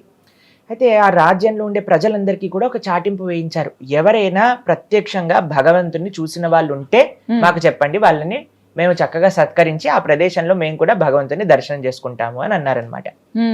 అయితే అప్పుడే ఆ రాజ్యానికి ఉత్కల ప్రదేశం, ఉత్కల అంటే ఇప్పుడుండే ఒడిస్సా, అక్కడ నుంచి ఒక సాధువు వచ్చి, అయ్యా నేను ఉత్కల ప్రదేశంలో నీలాచలం అనే దగ్గర భగవంతుని దర్శనం చేసుకున్నాను అని చెప్తారనమాట. అయితే సరే అని ఈయన తన యొక్క మంత్రుల్ని ఇచ్చి పంపిస్తారు, ఆ ఉత్కల ప్రదేశంలో ఎక్కడున్నారో ఈ స్వామిని ఎతికి చూపించండి అనేసరికి అక్కడ ఒక అద్భుతమైన మంత్రి అనమాట. ఆయన బయలుదేరుతారు చక్కగా ఆ ప్రదేశాన్ని వెతకడానికి. వెళ్ళి ఈ ఉత్కల ప్రదేశం శబర జాతికి సంబంధించిన వాళ్ళు ఆ స్వామిని ఆరాధన చేస్తూ ఉన్నారనమాట. విద్యాపతి అనే ఈయన బయలుదేరారు ఎతకడానికి. అలా అడ్రస్ కనుక్కుంటూ ఈ శబర జాతికి వచ్చేసారు. ఒక ట్రైబల్ పీపుల్ అనమాట వాళ్ళు. అక్కడికి వచ్చేసరికి ఈయన తెలిసింది, ఇక్కడ వీళ్ళు ఆరాధన చేస్తున్నారు, కానీ వాళ్ళు ఎవ్వరికి కూడా చూపించే వాళ్ళు కాదనమాట. అయితే ఏం చేశారు ఆయన, ఈ శబర జాతికి సంబంధించిన ఎవరైతే రాజు ఉన్నారో వాళ్ళ యొక్క కుమార్తెని వివాహం చేసుకుంటారు. ఆవిడ పేరు లలిత. అయితే ఈ విశ్వవసు యొక్క కుమార్తె అయిన లలితని వివాహం చేసుకొని, ఇప్పుడు అల్లుడు గారు అడిగితే చెప్పించాలి కదండి, కొన్ని రోజులు అయిపోయాక నాకు కోరిక ఉంది అని అడుగుతారనమాట. ఏంటి అని అంటే, మీరు ప్రతి నిత్యము కూడా వెళ్ళి ఆరాధన చేస్తూ ఉంటారు కదా, ఆ స్వామిని చూడాలని ఉంది అని అంటారు. అయితే సరే అని తప్పకుండా తీసుకెళ్తాను, కానీ ఎక్కడికి వెళ్తున్నానో ఆ ప్రదేశాన్ని మాత్రం మీకు చూపించాను అని ఏం చేస్తారంటే, కళ్ళకి గంతులు కట్టేస్తారు. విద్యాపతికి గంతులు కట్టేసి తీసుకెళ్ళిపోతారు. అయితే ఈయన ఏం చేస్తాడంటే, చాలా తెలివిగా ఒక ఆవాలు ఒక చిన్న సంచిలో కట్టుకొని దానికి చిన్న హోల్ పెడతారనమాట.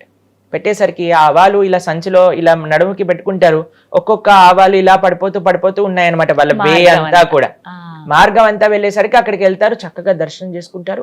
అద్భుతమైన దర్శనం కలుగుతుంది. నీల మాధవ రూపంలో భగవంతుడు అక్కడ ఉన్నారు. ఈ శబరజాతికి సంబంధించిన వాళ్ళందరూ కూడా స్వామిని ఆరాధన చేస్తూ ఉన్నారు. అక్కడ చూస్తారు, ఆయన ఒక పక్షి ఇలా అని వచ్చి అక్కడ ఉండే కుండం లోపలికి వెళ్ళి ఇలా మునిగింది. వెంటనే వైకుంఠ స్వరూపంలో చతుర్భుజ రూపాలు తీసుకొని వైకుంఠానికి వెళ్ళిపోతుంది అనమాట ఆ యొక్క పక్షి. అంత అద్భుతమైన ప్రదేశం. అక్కడ చూసేసరికి చాలా ఆనందిస్తారు. మా రాజుగారికి చెప్పాలి అని వెంటనే బయలుదేరి ఇంద్రద్యుమ్న మహారాజు గారికి చెప్తారు.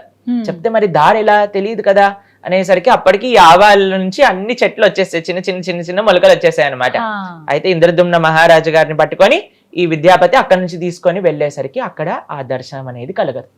ఆ స్వామి అక్కడి నుంచి అంతర్ధానం అయిపోతారనమాట. ఇక్కడ విశ్వవసు బాధపడతారు, ఇంద్రద్యుమ్న మహారాజు కూడా చాలా బాధపడతారు.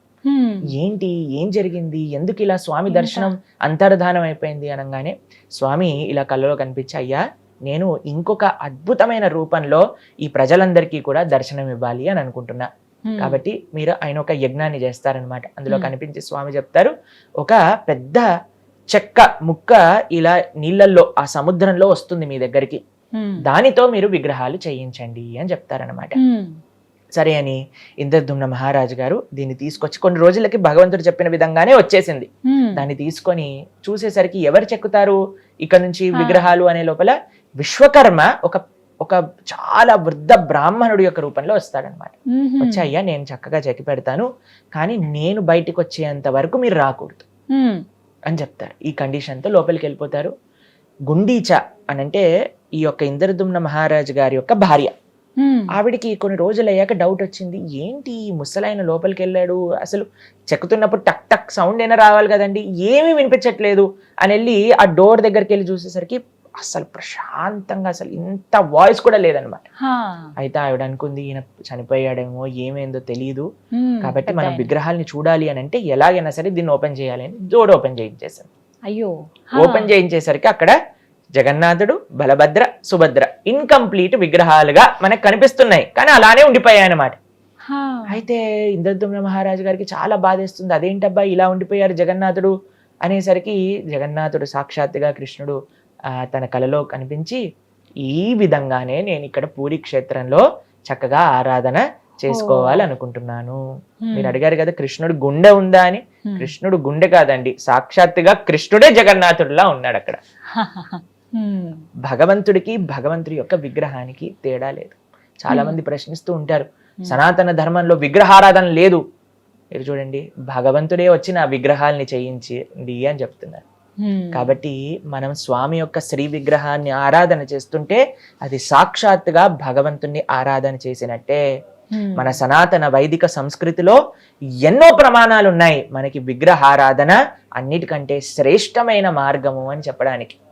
కాబట్టి ఎవరైతే మీ దాంట్లో విగ్రహారాధన లేదు, విగ్రహారాధన అవసరం లేదు అనే వాళ్ళందరికీ కూడా జగన్నాథుడి యొక్క లీలే ప్రత్యక్ష ప్రమాణం.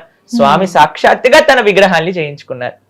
చేయించుకున్నాకండి ఒక అద్భుతమైన ఆలయాన్ని ఇంద్రద్యుమ్న మహారాజు గారు నెలకొల్పుతారు. చాలా పెద్ద కథ అండి అది, మీకు కొద్దిగా చిన్నగా చెప్తాను. అయితే ఈ ఆలయం వచ్చాక ఈ ప్రతిష్ఠ ఎప్పుడైతే చేస్తారో భగవంతుడు ఇంద్రద్యుమ్న మహారాజు గారిని అడుగుతారు, ఇంత నా కోసం సేవ చేసావు, ఇంత తపనగా నా ఆలయాన్ని కట్టించావు, ఇంత ప్రేమతో నన్ను ఆరాధన చేస్తున్నావు, నీకు ఏదన్నా కోరిక ఇవ్వాలనుంది, మీరు ఏదన్నా వరం కావాలి అని అంటే కోరుకోండి అని అంటారనమాట.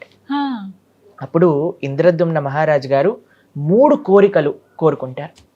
మీరు ఎప్పుడైనా విన్నారా ఏ కోరికలు అవి అని? ఒకటి ఏంటి అని అంటే, అయ్యా నీ చేతులు ఎప్పుడు కూడా తడిగా ఉండాలి. అంటే ఏంటో తెలుసా, ఎప్పుడు కూడా తింటూ ఉండాలన్నమాట, భోజనం చేస్తూ ఉండాలి, స్వామి ప్రసాదాన్ని నైవేద్యాన్ని స్వీకరిస్తూ ఉండాలి. స్వీకరించి చేతులు కడుగుతారు కదండి, చేతులు కడుక్కోగానే ఇంకో నైవేద్యం రావాల్సిందే అక్కడ ఇంకొకటి. కాబట్టి పూరి జగన్నాథ క్షేత్రంలో ఉండే ఒక విలక్షణమైన సాంప్రదాయం ఏంటి అని అంటే, ప్రతి నిత్యము కూడా భగవంతుడికి నైవేద్యం సమర్పణ చేస్తూ ఉంటారన్నమాట. పూరికి ఎంత మంది వెళ్తే అంత మందికి భగవంతుడి యొక్క మహాప్రసాదం అనేది లభిస్తూ ఉంటుంది. కొత్త మట్టి కుండలలో స్వామికి చేస్తూ ఉంటారనమాట నైవేద్యం. ఎంతో వేల మంది సేవకులు కేవలం భగవంతుడి యొక్క నైవేద్యాన్ని ఉండడానికి అక్కడ సేవ చేస్తూ ఉంటారు. ఎంతో బాగుంటుందండి. పూరికి వెళ్ళి మీరు చూసారనుకోండి, అసలు ఆ వంటశాల, ఆ వంట గది లోపలికి వెళ్ళనివ్వరు, బయట నుంచి చూస్తే కట్టెల పొయ్యి మీద కొత్త కొత్త కుండలతో వాళ్ళందరూ కూడా తయారు చేస్తారు. అక్కడ ఒక పెద్ద బావి ఉంటుంది, ఆ బావిలో నుంచి నీళ్లు తీసుకొచ్చి వంటింట్లో అందించటము కొన్ని తరతరాలుగా చేస్తున్నారనమాట వాళ్ళ యొక్క వంశీకుల సేవ. కొన్ని వేల మంది పూరి ఆలయంలో సేవ చేస్తూ ఉంటారు. ప్రతి నిత్యము కూడా భగవంతుడికి ఈ విధంగా నైవేద్యాలు అనేవి సమర్పణ అవుతుంది. అవందరినీ కూడా భక్తులకి పంచిపెడుతూ ఉంటారనమాట. ఇది మొట్టమొదటి కోరిక. రెండో కోరిక ఏంటి అని అంటే, అయ్యా నీ దర్శనం ఎప్పుడు కూడా భక్తులకి అవుతూ ఉండాలి. కాబట్టి పూరి క్షేత్రంలో జగన్నాథుడు చాలా కొద్దిసేపు మాత్రమే నిద్రపోతారు. మామూలు సమయంలో ఎప్పుడు కూడా దర్శనం.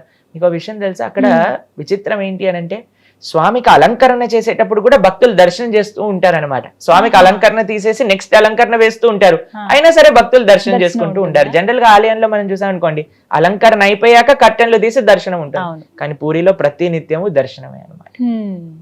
మూడో కోరిక ఏంటో తెలుసా అండి, నాకెప్పుడు కూడా పిల్లలు పుట్టకూడదు. అయితే ఎందుకు ఇంద్రద్యుమ్న మహారాజు గారు ఇలా అన్నారు అని అంటే, ఇప్పుడు నాకు పిల్లవాడు పుట్టాడు అనుకోండి, వాడు అంటాడు ఇది మా నాన్న కట్టించిన గుడి, వాళ్ళ పిల్లవాడు అంటాడు మా తాత కట్టించిన గుడి, దీనికి నేను అర్హుణ్ణి, నాకు స్పెషల్ దర్శనాలు కావాలి, నేను చెప్పింది జరగాలి. అయ్యా ఇది నీ గుడి, నీ భక్తుల గుడి, నీకు నీ భక్తులకి ఎవ్వరు మధ్యలో రాకూడదు, చక్కగా వాళ్ళందరూ నేను సేవ చేసుకోవాలి, కాబట్టి నా అనేవాడు ఉండాల్సిన అవసరం లేదు అని అన్నారండి ఇంద్రద్యుమ్న మహారాజు. ఇప్పుడు చూడండి, అంత భగవంతుడు వచ్చి మీ కోరికలు నెరవేరుస్తా అని అన్నప్పుడు ఇంద్రద్యుమ్న మహారాజు తన కోసం తానేమన్నా అడిగాడా అండి? అయ్యా నువ్వు బాగుండాలి, నువ్వు బా తినాలి, నువ్వు నీ భక్తులకి మంచిగా కృప చూపించాలి, నా అనేది ఉండకూడదు. నువ్వు నీ భక్తులు ఇద్దరు కూడా చక్కగా మీ పైన ప్రేమ వాళ్ళు చూపిస్తారు, వాళ్ళ పైన ప్రేమ నువ్వు చూపించు. ఇది నిజమైన భక్తి అని అంటే, జగన్నాథపురిలో ఉంది సాక్షాత్తుగా కృష్ణుడు, సాక్షాత్తుగా బలరాముడు, సాక్షాత్తుగా సుభద్ర. నీలాచల నివాసాయ నిత్యాయ పరమాత్మనే బలభద్ర సుభద్రాభ్యాం శ్రీ జగన్నాథాయ తే నమః. ఆ నీలాచలంలో ఉంది సాక్షాత్తుగా కృష్ణుడే. అయితే అక్కడ ఉండే సాంప్రదాయం, ఆ లోకల్ సాంప్రదాయం ప్రకారంగా నాభి బ్రహ్మ అని అంటారు. అది ఏంటో తత్వం ఇంకా అంత ఎవ్వరికి కూడా తెలియదు, అదొక రహస్యం. నాభి బ్రహ్మ అది జగన్నాథుడి లోపల నుంచి ఇంకొక విగ్రహం లోపలికి ట్రాన్స్ఫర్ చేస్తారు అనేది మనం చూస్తూ ఉంటాం. కానీ అది ఏంటి అనే విషయాలు మనకి అంత క్లారిటీగా తెలియదు అనమాట. ఇంకో విషయం ఏంటి అని అంటే, స్వామి యొక్క ఈ విచిత్రమైన లీలలు, ఈ విలక్షణమైన లీలలు ఎన్నో ఎన్నో ప్రదేశాల్లో ఉంటూ ఉంటాయి. కానీ జగన్నాథపురిలో ఉండే కృష్ణుడు, మనం ఆ నాభి బ్రహ్మ చేత కృష్ణుని జగన్నాథుని ఆరాధన చేయట్లేదు, జగన్నాథుడు కృష్ణుడు కాబట్టి ఆరాధన చేస్తున్నాం. ఆయన యొక్క మహిమలు, ఆయన యొక్క లీలలలో ఎన్నో రకాల రహస్యాలు, ఎన్నో లీలలు జగన్నాథపురిలో మనం వీక్షిస్తాం అనమాట. ఆ విగ్రహాలు కూడా ఎన్నో సంవత్సరాలకు ఒకసారి ఇలా మారుస్తారు కదండి. అవునండి. వాటి గురించి కూడా చాలా ఆసక్తిగా ఉంటాయి విన్నా కూడా. నిజమే, లీలలు చాలా భగవంతుడు ఉంటాయి. అక్కడ చెప్తారు ఏంటి అని అంటే, భగవంతుడికి నిజంగా మారాల్సిన అవసరం లేదు. ఒకసారి భగవంతుడి యొక్క విగ్రహాన్ని మనం ఆరాధన చేస్తున్న మనస్సుతో ఆవాహన చేసి అని అంటే, అక్కడ సాక్షాత్తుగా భగవంతుడు వచ్చి ఉన్నారు. ప్రాణ ప్రతిష్ఠ అని అంటారు, మీరు వినే ఉంటారు కదా. భగవంతుణ్ణి ఆ విగ్రహం లోపలికి ఆవాహన చేస్తామన్నమాట. చాలా మంది అంటారు, మీరు రాయిని పూజ చేస్తున్నారు. నేను రాయిని పూజ చేయట్లేదండి, రాయి లోపలిని భగవంతుని ఆహ్వాన చేసి, ఇప్పుడు చూడండి, ప్రేమ మీరు ఎవరి దగ్గరైనా ఉంది అని అనుకోండి, అయ్యా మీరు తప్పకుండా రావాలి మా దగ్గరికి అని అంటే మీరు వెళ్తారా లేదా? వెళ్తారా అండి? ఆహ్వానిస్తే ఖచ్చితంగా తప్పకుండా వెళ్తారు కదా. ప్రేమతో ఆహ్వానం చేస్తే తప్పకుండా వెళ్తారు కదా. మరి భగవంతుడు ప్రేమైక మూర్తి అన్నప్పుడు అంతటా ఉండే స్వామి ఆ రాయిలో ఎందుకు ఉండరండి? అయ్యా స్వామి నిన్ను ఈ విధంగా నేను ఆరాధన చెయ్యాలి అని అనుకుంటున్నప్పుడు మనం ప్రేమతో ఆహ్వానం చేస్తే ఎందుకు స్వామి రాడండి కదా. కాబట్టి మనం ఆరాధన, ఆ శ్రీ విగ్రహాన్ని యొక్క ఆరాధన అనేది తప్పనిసరిగా చేయాలి. అందులో భగవంతుడు సాక్షాత్తుగా ఉన్నాడు. కాబట్టి ఆ స్వామిని అక్కడ చూస్తే నవకలేవరం అనే ఒక ఉత్సవం చేత ఎప్పుడైతే అధిక ఆషాఢ మాసం వస్తుందో అప్పుడు మారుస్తారనమాట విగ్రహాల్ని. ఒక కొత్త విగ్రహాలని చేయించి అందులో నుంచి ఈ నాభి బ్రహ్మని ఇందులోపల పెట్టి మిగతా ప్రతిష్టా కార్యక్రమాలన్నీ కూడా చేసేసి ఈ పురాణ విగ్రహాలన్నింటినీ కూడా తీసుకెళ్లి అక్కడ ఒక ఆలయంలోనే ఒక దగ్గర ఉంటుంది, ఒక ప్రదేశం ఉంటుంది అనమాట. అందులోపల వాళ్ళు పూజ చేస్తారనమాట. ఇది అక్కడ పూరిలో ఒక లోకల్ సాంప్రదాయంగా నడుస్తూ ఉంటుంది. అయితే ఒకళ్ళ దగ్గర నుంచి నేను విన్నాను, ఒక భక్తుల దగ్గర నుంచి. ఆయన అంటారు, భగవంతుడు అంటున్నారు ఈ ప్రపంచంలో ఉండే వాళ్ళతో, అయ్యా సాక్షాత్తుగా భగవంతుడి యొక్క విగ్రహాన్ని అయినా నేనైనా సరే ఒక రోజు ఎక్స్పైరీ, ఒక రోజు అయిపోతాను, ఆ కొత్త విగ్రహం రావాల్సి వస్తుంది. కానీ ఈ ప్రపంచంలో ఉండే మనుషులు అనుకుంటారట నేను ఎప్పటికీ జీవిస్తాను, నాకు అప్పుడు ఎప్పుడు ఎండ్ రాదు అని అనుకోని వాళ్ళ జీవితంలో వాళ్ళ యొక్క ఆశల్ని, వాళ్ళ యొక్క కోరికల్ని వాళ్ళు నెరవేర్తిస్తూ వెళ్తూ ఉంటారు. ఇప్పుడు చూడండి ఎంత ఆశ్చర్యం అని అంటే, మనం ఉండే వాళ్ళందరూ కూడా పక్కన ఉండే వాళ్ళు పోతున్నారు అని మనం గమనించినా సరే నేను మాత్రం పోను, నాకు మాత్రం ఎండ్ లేదు అని అనుకుంటారు. అవును. కాబట్టి జనాలకు చూపిస్తూ ఉన్నారట భగవంతుడు ఈ లీల మాధ్యమంగా అని కూడా ఒకళ్ళు చెప్తూ ఉంటే నేను విన్నాను అనమాట. కాబట్టి జగన్నాథుడి యొక్క లీలలు అనంతం, అద్భుతం. కాబట్టి మీరందరూ కూడా తప్పకుండా జగన్నాథ క్షేత్రాన్ని దర్శించండి, ఆ స్వామి యొక్క కృపకు పాత్రలు కాయండి. రథయాత్ర సమయం కాకుండా ఇంకా స్పెషల్ డేస్ ఉంటాయా స్వామి పూరిలో? పూరిలో ప్రతి నిత్యం కూడా ఎన్నో ఉత్సవాలు జరుగుతూ ఉంటాయన్నమాట. రథయాత్ర, దాంతో పాటు స్నాన పూర్ణిమ అని చేస్తారనమాట. స్నాన పూర్ణిమ జగన్నాథుడి యొక్క బర్త్డే అని అంటారు. అయితే ఆ స్నాన పూర్ణిమ రోజు ఏం చేస్తారు అంటే, భగవంతుడికి ఎన్నో వందల కలశాలతో అభిషేకం చేస్తారు. దాని తర్వాత భగవంతుడికి జ్వరం వస్తుంది. ఎందుకంటే అన్ని చల్లటి నీళ్ళతో స్నానం చేసేసరికి వాళ్ళకి జ్వరం వస్తుంది అని చెప్పి 15 రోజులు దర్శనం ఉండదన్నమాట. అనవసర కాలము అని అంటారు. దాంట్లో ఇప్పుడు చూడండి, ఇక్కడ విద్యాపతి అనే మంత్రి గురించి మనం తెలుసుకున్నాం కదా. వాళ్ళ యొక్క పరంపర వాళ్ళందరూ కూడా భగవంతుడికి సేవ చేస్తూ ఉంటారు. విశ్వవసు అనే శబర జాతికి చెందిన వాళ్ళు కూడా భగవంతుడికి ఆలయంలో సేవ చేస్తూ ఉంటారనమాట. ఎప్పుడైతే ఈ అనవసరం అనే సమయం వస్తుందో అక్కడ ఈ శబర జాతికి సంబంధించిన వాళ్ళందరూ కూడా జగన్నాథుడికి ఆ ఆ అరణ్యంలో దొరికే మూలికలతో మెడిసిన్స్ తయారు చేసి ఆయనకి ఇస్తూ ఉంటారన్నమాట. హా, అయితే నయం అప్పటికి అవడం ఆ కోసం. భగవంతుడికి జ్వరం వస్తుంది అని చెప్తారు. ఎన్నో అద్భుతమైన పదార్థాలను కలిపి స్వామికి ప్రతినిత్యం నివేదన చేస్తూ వాళ్ళు ఆ జ్వరాన్ని తగ్గిస్తూ ఉంటారన్నమాట. ఇది భగవంతుడు చేసే ఒక లీల, తన భక్తుల యొక్క సేవని బాగా స్వీకరించడానికి అన్నమాట. ఒక డాక్టర్కి చాలా డౌట్ వచ్చిందండి, హ్మ్. నిజంగా జగన్నాథుడికి జ్వరం వస్తుందా, వీళ్ళు ఏం చెప్తున్నారు అని. హా. అయితే ఆయన ఎప్పుడైతే ఇలా ఒక పండితుడు ముందు, ఆ పూజారి ముందు అన్నాడో ఆయనకు చాలా కోపం వచ్చేసింది అనమాట. చెయ్యి పట్టుకుని డాక్టర్ని డైరెక్ట్గా టెంపుల్లో ఎప్పటికీ దర్శనం ఉండదు ఆ 15 రోజులు, హ్మ్. అయినా సరే నన్ను పట్టుకొని తీసుకెళ్ళిపోయారు.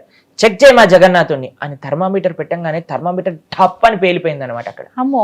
హా. అప్పుడు వెంటనే ఈ డాక్టర్ సాష్టాంగ నమస్కారం చేసి జగన్నాథుడికి, అయ్యా నన్ను క్షమించండి, మీ పట్ల అపరాధం చేశాను అని ప్రార్థన చేసిన సంఘటన కూడా ఇటీవల జరిగిందనమాట. హ్మ్. కాబట్టి జగన్నాథుడు భగవంతుడు ఆలయంలో ఉండే భగవంతుడైనా మన ఇంట్లో ఉండే స్వామి అయినా సరే సాక్షాత్తుగా భగవంతుడు, దాంట్లో ఎటువంటి డౌట్ కూడా లేదు. ప్రభుజీ, కృష్ణ భగవాన్ గురించి మాట్లాడుకునేటప్పుడు వారి వారసులు ఇప్పటికీ ఉన్నారా అని అంటారు. ఎందుకంటే శ్రీరాముని వారసులు అని చెప్పి ఈ మధ్యకాలంలో కొంతమందిని ఇలా చూపిస్తూ ఉన్నారు. వాళ్ళ ఫ్యామిలీ వాళ్ళు తరతరాలుగా ఇలా వస్తూ ఉన్నారు, వీళ్ళంతా కూడా శ్రీరాముని వంశస్థులు అని చెప్పి. అలా శ్రీకృష్ణుని వంశస్థులు ఉన్నారా ఇప్పటికీ? ఉంటే ఎక్కడున్నారు? ఒకవేళ లేకపోతే ఎందుకు లేరు?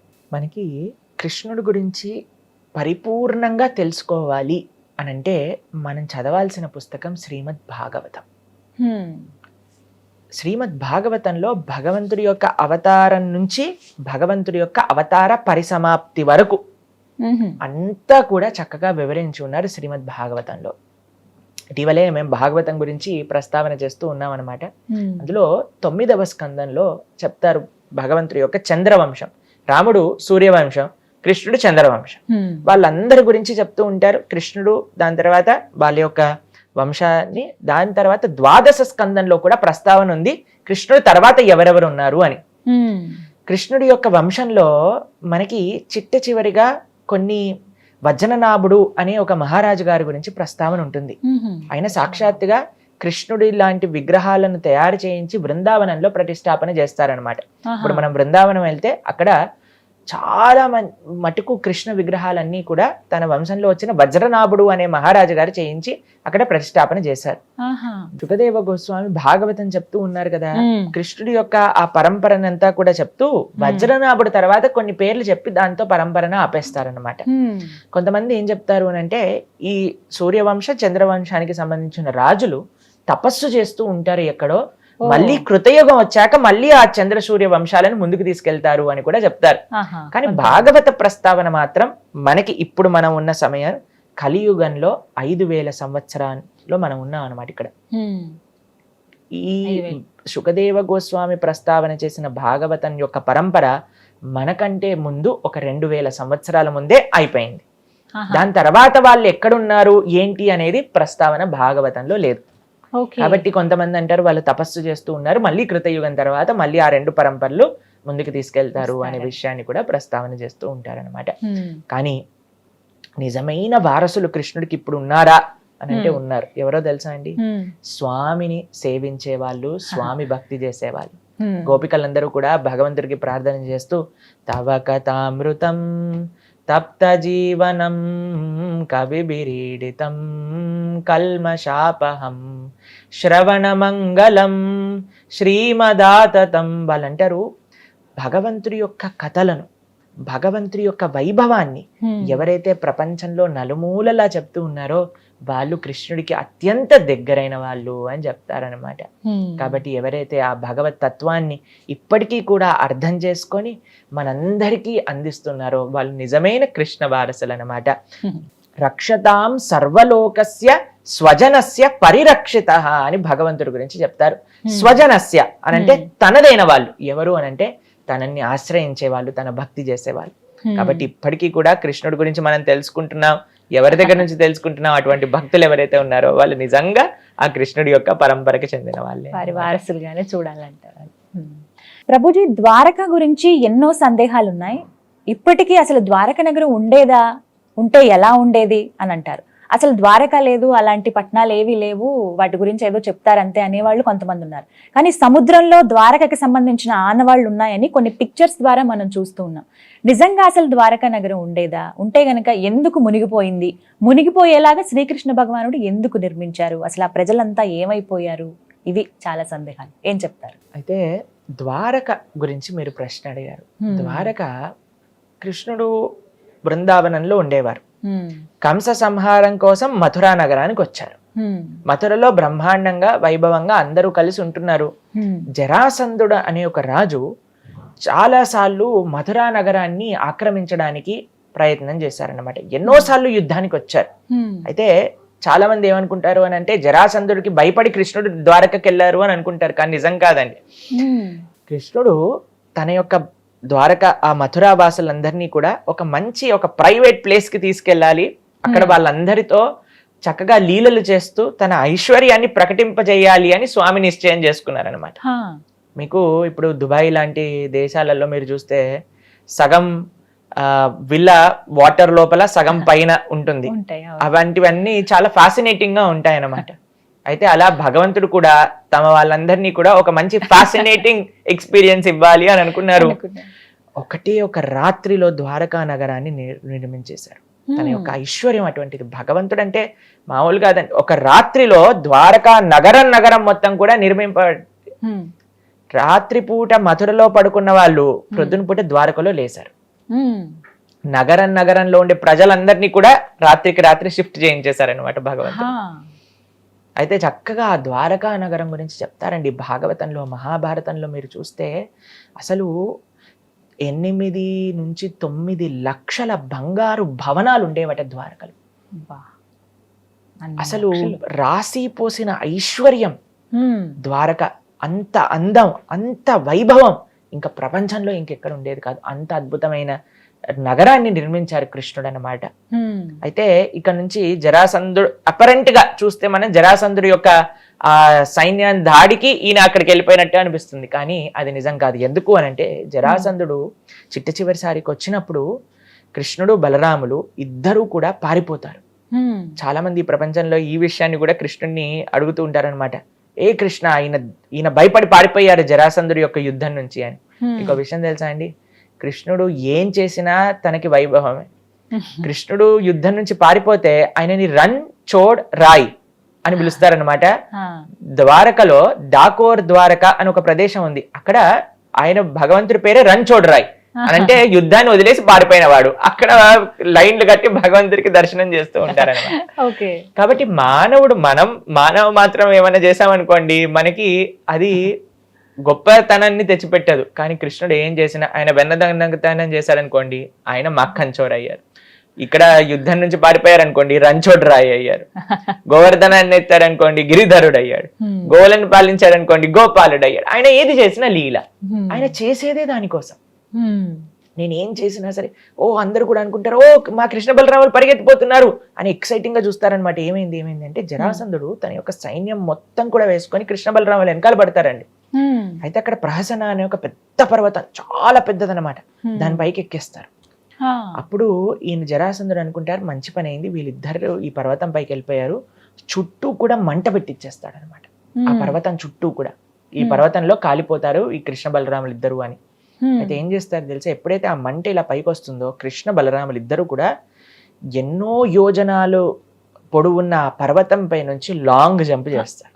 అమ్మో, పర్వతం నుంచి కిందకి హ్యాపీగా సేఫ్ ల్యాండింగ్ అయ్యి మళ్ళీ వాళ్ళు ద్వారకా నగరానికి వెళ్ళిపోతారనమాట. కాబట్టి ఈ ప్రపంచంలో మనకి చాలా మంది భగవంతులు దొరుకుతూ ఉంటారు ఈ కలియుగంలో. మెయిన్ గా వాళ్ళకి చెప్పాల్సింది ఒక టెస్ట్, మీరు బిల్డింగ్ మీద నుంచి కిందికి దూకండి, మీ కాళ్ళు చేతులు ఇరగకపోతే అప్పుడు మనం భగవంతుడిగా యాక్సెప్ట్ చేసుకోవచ్చు అనమాట.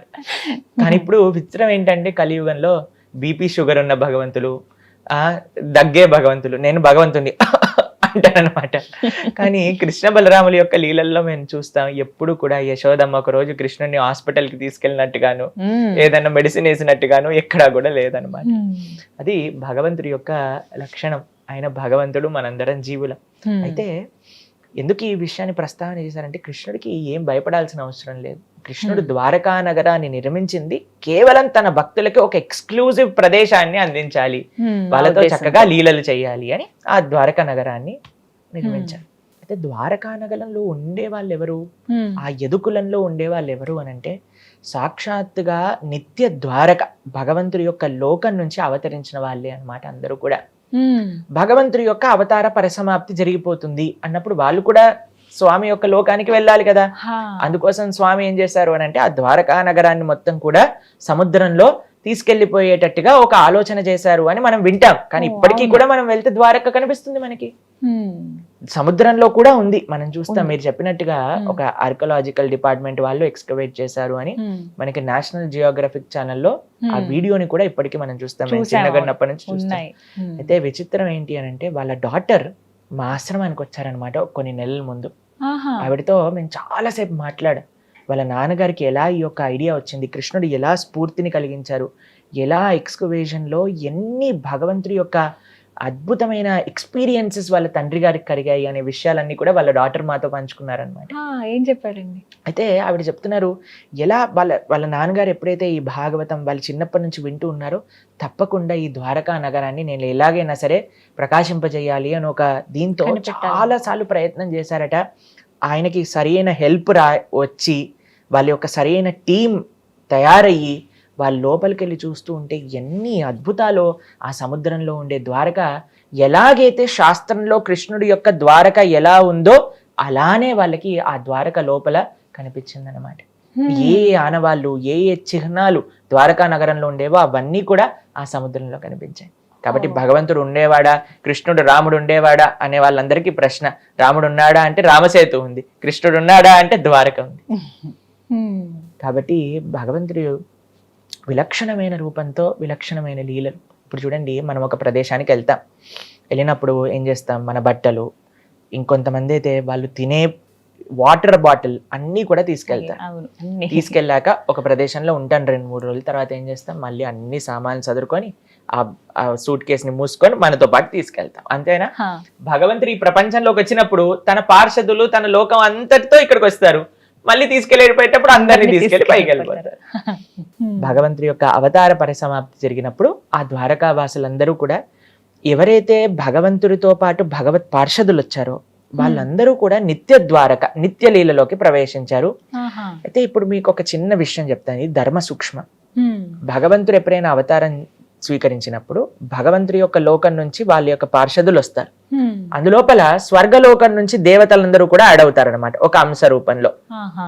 మనం పంచ పాండవులు చూస్తాం కదా, పాండవులు ఒక్కొక్క దేవత యొక్క అంశము అని కూడా మనం వింటూ ఉంటాం. ఇంద్రుడు, తర్వాత యముడు, దాని తర్వాత అర్జునుడి యొక్క అంశం ఇంద్రుడి ద్వారా, యుధిష్ఠుడి యొక్క అంశం ఏమో యమధర్మరాజు ద్వారా, దాని తర్వాత భీముడి యొక్క అంశం ఏమో సాక్షాత్తుగా వాయుదేవుడి ద్వారా అని మనం వింటూ ఉంటాం. చాలా మంది ప్రశ్నిస్తారు, అయ్యా కృష్ణుడి యొక్క భక్తులు పాండవులు వాళ్ళు స్వర్గానికి వెళ్ళిపోయారేంటి అని అంటే, వాళ్ళు స్వర్గానికి వెళ్తూ వాళ్ళ దేవతా పోర్షన్స్ ని డ్రాప్ చేసి వాళ్ళు వైకుంఠానికి వెళ్ళారనమాట. కాబట్టి కృష్ణుడి యొక్క అవతార లీలలలో ఎవరైతే ద్వారకావాసులు వచ్చారో వాళ్ళందరూ కూడా ద్వారకకి వెళ్ళిపోయారు. ఎవరైతే దేవతలు వచ్చారో వాళ్ళందరూ కూడా ప్రభాస క్షేత్రానికి వెళ్ళి అక్కడ ఒక మిస్అండర్స్టాండింగ్ వచ్చినట్టుగా వాళ్ళ పరిసమాప్తి వాళ్ళు చేసుకున్నారనమాట. ఎందుకు అంటే అండి, యదు వంశాన్ని నాశనం చేసే వాళ్ళు ఇంక ఎవ్వరికి సాధ్యం కాదు. వాళ్ళు కానీ స్వర్గలోకానికి వెళ్ళాలంటే వాళ్ళ లోపల వాళ్ళే కొట్లాట పెట్టుకోవాలి. అందుకు ఆ విధంగా ఆయన ఒక చిన్న లీల తయారు చేసి వాళ్ళందరూ కూడా వెళ్ళిపోతారు. కృష్ణుడు కూడా అవతార పరమసమాప్తి చేస్తారనమాట. కృష్ణుడు మరణించడు, మనం పుడతాం, మనం మరణిస్తాం. కృష్ణుడు అవతరిస్తారు, కృష్ణుడు అవతార పరిసమాప్తి చేస్తారు. ఇప్పుడు ప్రతిరోజు కూడా సూర్యుడు ఉదయిస్తున్నప్పుడు ఈ రోజు సూర్యుడు పుట్టాడు, సాయంత్రం పూట సూర్యుడు వెళ్ళిపోయినప్పుడు సూర్యుడు చనిపోయాడు అంటావా? అలానే భగవంతుడు ఈ లోకంలో ఉదయిస్తాడు, అస్తమిస్తాడు. ఎప్పుడైతే స్వామి అస్తమిస్తాడో తన పార్షదులందరూ కూడా వాళ్ళ లోకాలకి వెళ్ళిపోతారు, మిగతా వాళ్ళందరూ కూడా నిత్య లీలలోకి ప్రవేశిస్తారు. ప్రభుజీ, శ్రీకృష్ణ భగవానుడి లీలలు అనంతమైనవి. అవి చిన్నప్పటి నుంచి ఆయన ఎదుగుతున్న క్రమంలో వారు పెద్ద అయిన తర్వాత కురుక్షేత్రం వరకు కూడా, అప్పుడు గీతను బోధించినప్పటి వరకు ప్రతిదీ చాలా మనకి వింతగా ఉంటాయి. అనుభవపూర్వకంగా మనం చాలా విషయాలు కూడా తెలుసుకుంటాం వాటి గురించి. ఇవన్నీ బాగానే ఉంటాయి. ప్రత్యేకంగా కృష్ణుడి గురించి మాట్లాడేటప్పుడు శ్రీకృష్ణ భగవానుడికి ఇంతమంది భార్యలా అని అంటూ ఉంటారు. ఆ మాటకి మీరు ఇచ్చే సమాధానం ఏంటి? నిజంగా అంతమంది భార్యలు ఉన్నారా? కృష్ణుడికి ఎంతమంది భార్యలు అనే ప్రశ్నకి సమాధానం, కృష్ణుడికి 16,108 మంది భార్యలు ఉన్నారు. అమ్మో. భగవంతుడికి ఇన్ని వివాహాలు ఎలా జరిగాయి అనే విషయాన్ని వెనకాల ఒక చిన్న కథ ఉంది, ప్రస్తావన చేస్తాను. నరకాసురుడు గురించి మనం వింటాం కదండి.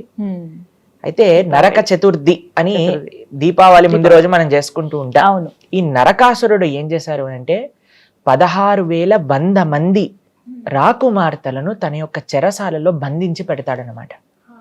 అయితే భగవంతుడి యొక్క అవతారం యొక్క ప్రయోజనం ఏంటి? ఎక్కడైతే అధర్మం జరుగుతుందో అక్కడ ఆయన ధర్మాన్ని స్థాపన చేస్తారు, ఆ ధర్మాన్ని తొలగించేసి. అయితే కృష్ణుడికి ఎప్పుడైతే ఇలా ఒక భగవంతుడండి ఎక్కడైనా సరే తను ఎలా రక్షిస్తాడు భక్తులని అనేది ఈ లీలలో కనిపిస్తుంది. తన భక్తులు ఒక స్త్రీ అవమానాన్ని భగవంతుడు ఎప్పుడు కూడా తట్టుకోడండి. ఎప్పుడైతే ఆ హస్తినాపురంలో ద్రౌపదీదేవి యొక్క అవమానం జరుగుతుందో భగవంతుడు అన్లిమిటెడ్ సారీ అందించారనమాట. అవును. చీరను అందించేసి ద్రౌపదీదేవిని కాపాడారు. అలా ఇక్కడ వీళ్ళందరినీ కూడా నరకాసురుడు బాధ పెడుతున్నారు అని తెలుసుకొని గరుడ్మంతుడి పైన సత్యభామాదేవిని వేసుకొని అక్కడికి వస్తారనమాట. నరకాసుడిని సంహరించేస్తారు భగవంతుడు. ఎప్పుడైతే తన యొక్క భగవంతుడి లోపల ఇంకొక విశిష్టత తెలుసా అండి? ఎవరినైనా సంహరించారనుకోండి ఒక దుష్టుడితో, ఆయన రాజ్యాన్ని ఆయన తీసుకోరండి, ఆయన ఐశ్వర్యాన్ని ఆయన ముట్టుకోరు. నరకాసుడి యొక్క కుమారుణ్ణి ఆ రాజ్యానికి రాజు చేసేస్తారనమాట. అప్పచెప్పి ఈ యొక్క రాజ్యంలో వెళ్తూ ఉండగా ఈ 16,100 మంది రాకుమార్తెలను చూస్తారనమాట. అయితే అప్పుడు వాళ్ళందరూ ఒకటే ఒక స్వరంతో కృష్ణుడికి ప్రార్థన చేస్తారు. కృష్ణుడిని చూశాక, అయ్యా మేమందరం నిన్ను పెళ్లి చేసుకోవాలనుకుంటున్నాం, మీరు మాకు భర్తగా కావాలి అని ప్రతి ఒక్కరు అనుకున్నారు. దాని తర్వాత వాళ్ళు అన్నారు, అయ్యా ఈ సమాజం మేము బయటికి వెళ్ళిపోయి ఇన్ని రోజులు ఈ నరకాసుడి యొక్క చెరలో ఉన్నాక మమ్మల్ని ఎవరు స్వీకరిస్తారు? ఎవరినైనా భగవంతుడు యాక్సెప్ట్ చేస్తాడండి, ఆయన వదిలిపెట్టరు. ఎవరైనా సరే నేను కృష్ణ నువ్వు నాకు కావాలి అనుకున్న వాళ్ళందరికీ కూడా కృష్ణుడు లభిస్తాడు. ఇది స్వామి ఈ లీల ద్వారా చూపిస్తున్నారు. 16,100 మంది అనుకున్నారు మనసులో, కృష్ణ నువ్వు నాకు భర్తగా కావాలి అని అనుకుంటే స్వామి 16,100 మందితో వివాహం చేసుకున్నారు. కేవలం వివాహం చేసుకోలేదండి, 16,100 మంది భార్యలకి ఒక్కొక్కళ్ళకి బంగారు భవనాలు, కోటలు స్వామి ఒక్కొక్క భార్యకి ఇచ్చారు.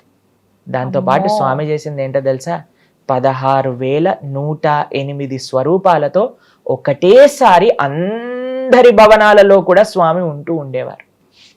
అంతేకాని ఒకరోజు రుక్మిణితో, ఒకరోజు సత్యభామతో, ఒకరోజు నగ్నజిత్తితో, ఒకరోజు మిత్రవిందతో కాదు, అందరి రాణులతో ఒకటేసారి ఉండాలి. ఇది భగవంతుడు అంటే.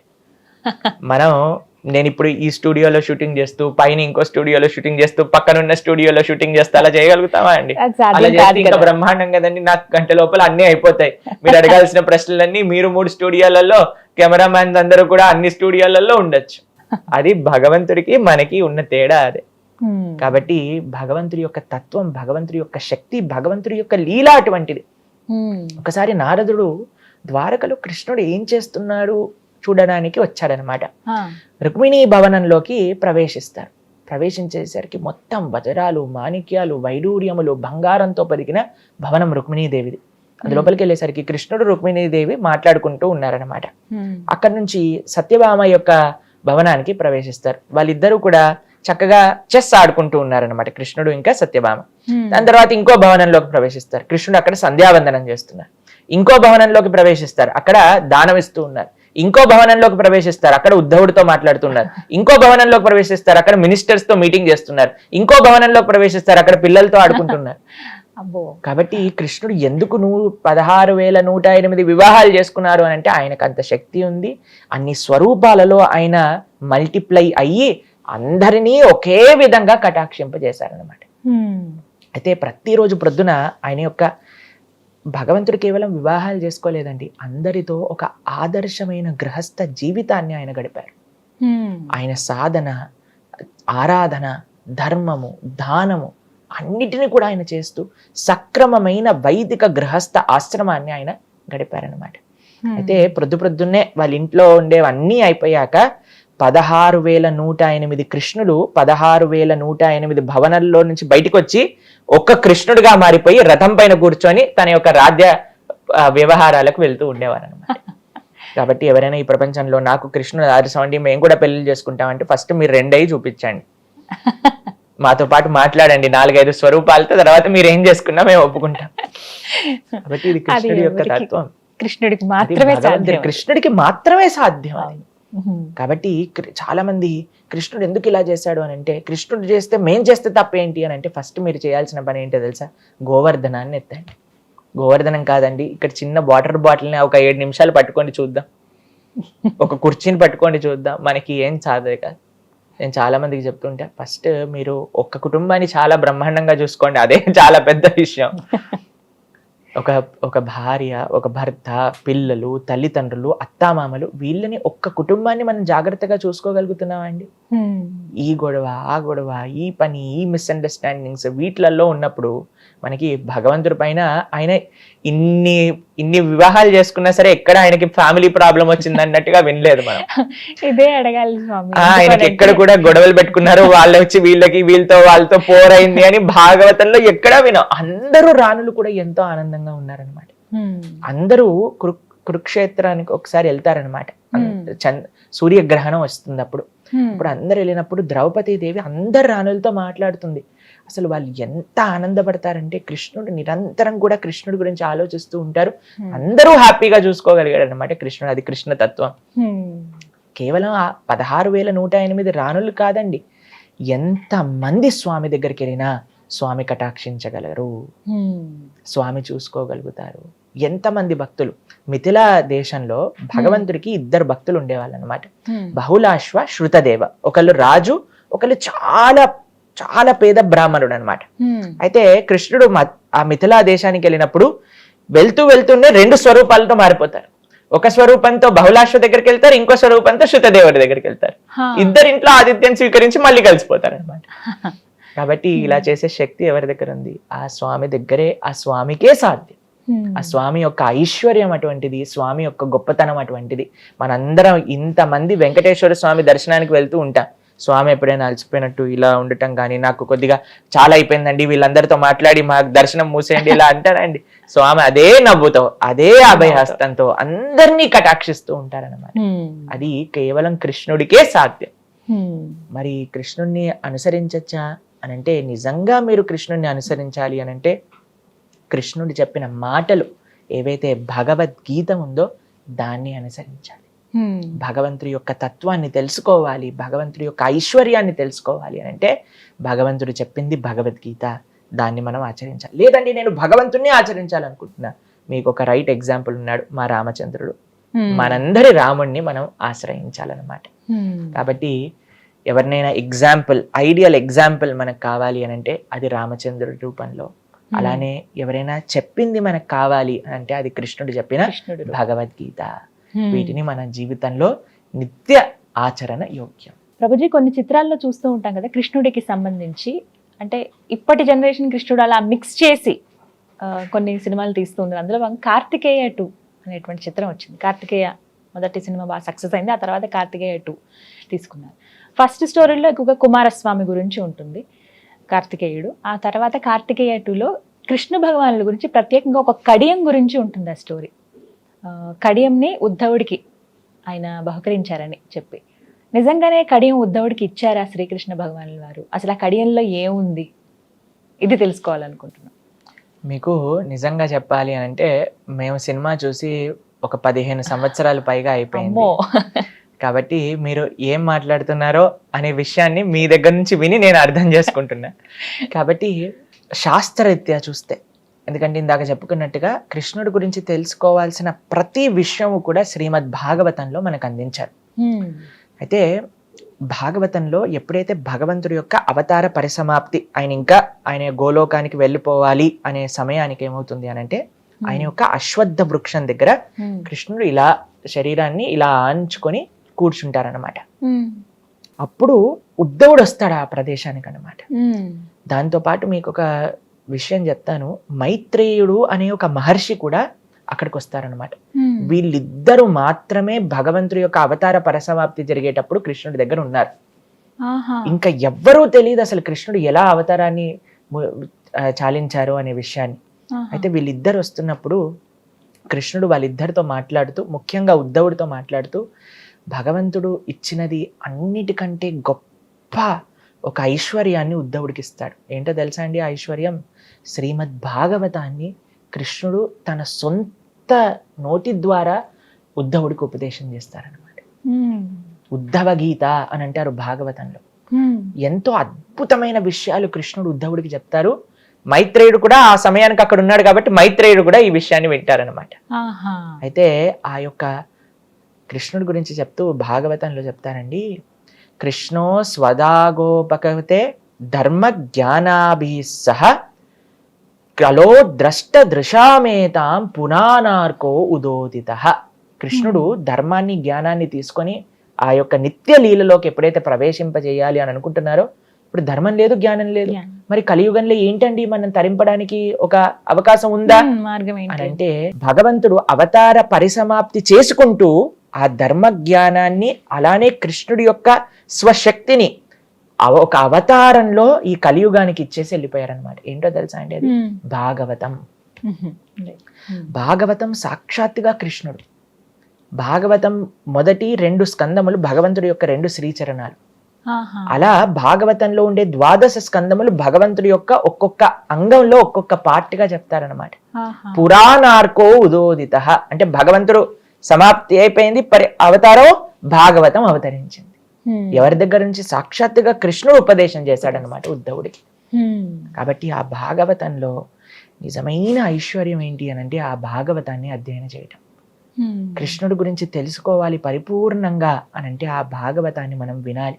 అందుకే మనం కూడా భాగవతాన్ని చెప్తూ వస్తున్నాం. ఇప్పుడు ఈ రోజు నుంచి 11వ స్కందం మనం ప్రారంభం చేయబోతున్నాం అనమాట.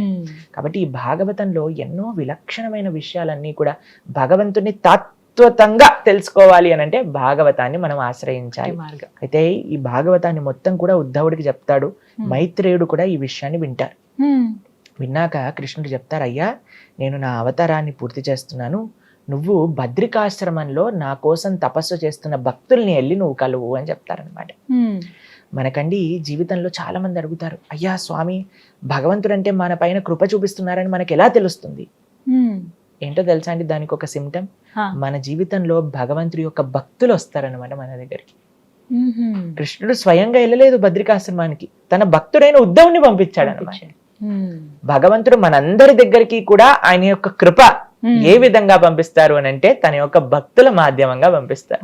ఆ భక్తులు వచ్చి ఏం చెప్తారు? మనకి భాగవతాన్ని ఉపదేశం చేస్తారు. కృష్ణ తత్వాన్ని మొత్తం కూడా భాగవతం ద్వారా మనం నేర్చుకొని ఆ కృష్ణుడికి దగ్గరై మన జీవితాన్ని తరింపజేసుకోవాలి. ఇది కృష్ణుడు ఉద్ధవుడికి ఇచ్చిన నిజమైన ఐశ్వర్యం ఆ యొక్క శ్రీమద్ భాగవతం. అటువంటి గొప్ప నిగమ కల్ప తరోల్ గలితం ఫలం సుఖముఖాద్ అమృత ద్రవ సంయుతం పిబత భాగవతం రసమాలయం ముహురహో రసికా భువి భావుకా అంటారనమాట. మన శాస్త్రాలన్నిటికీ కూడా ఒక చెట్టుగా పోలిస్తే దానికి ఒక అద్భుతమైన తీయటి పండు కాసిందట. అదే శ్రీమద్ భాగవతం.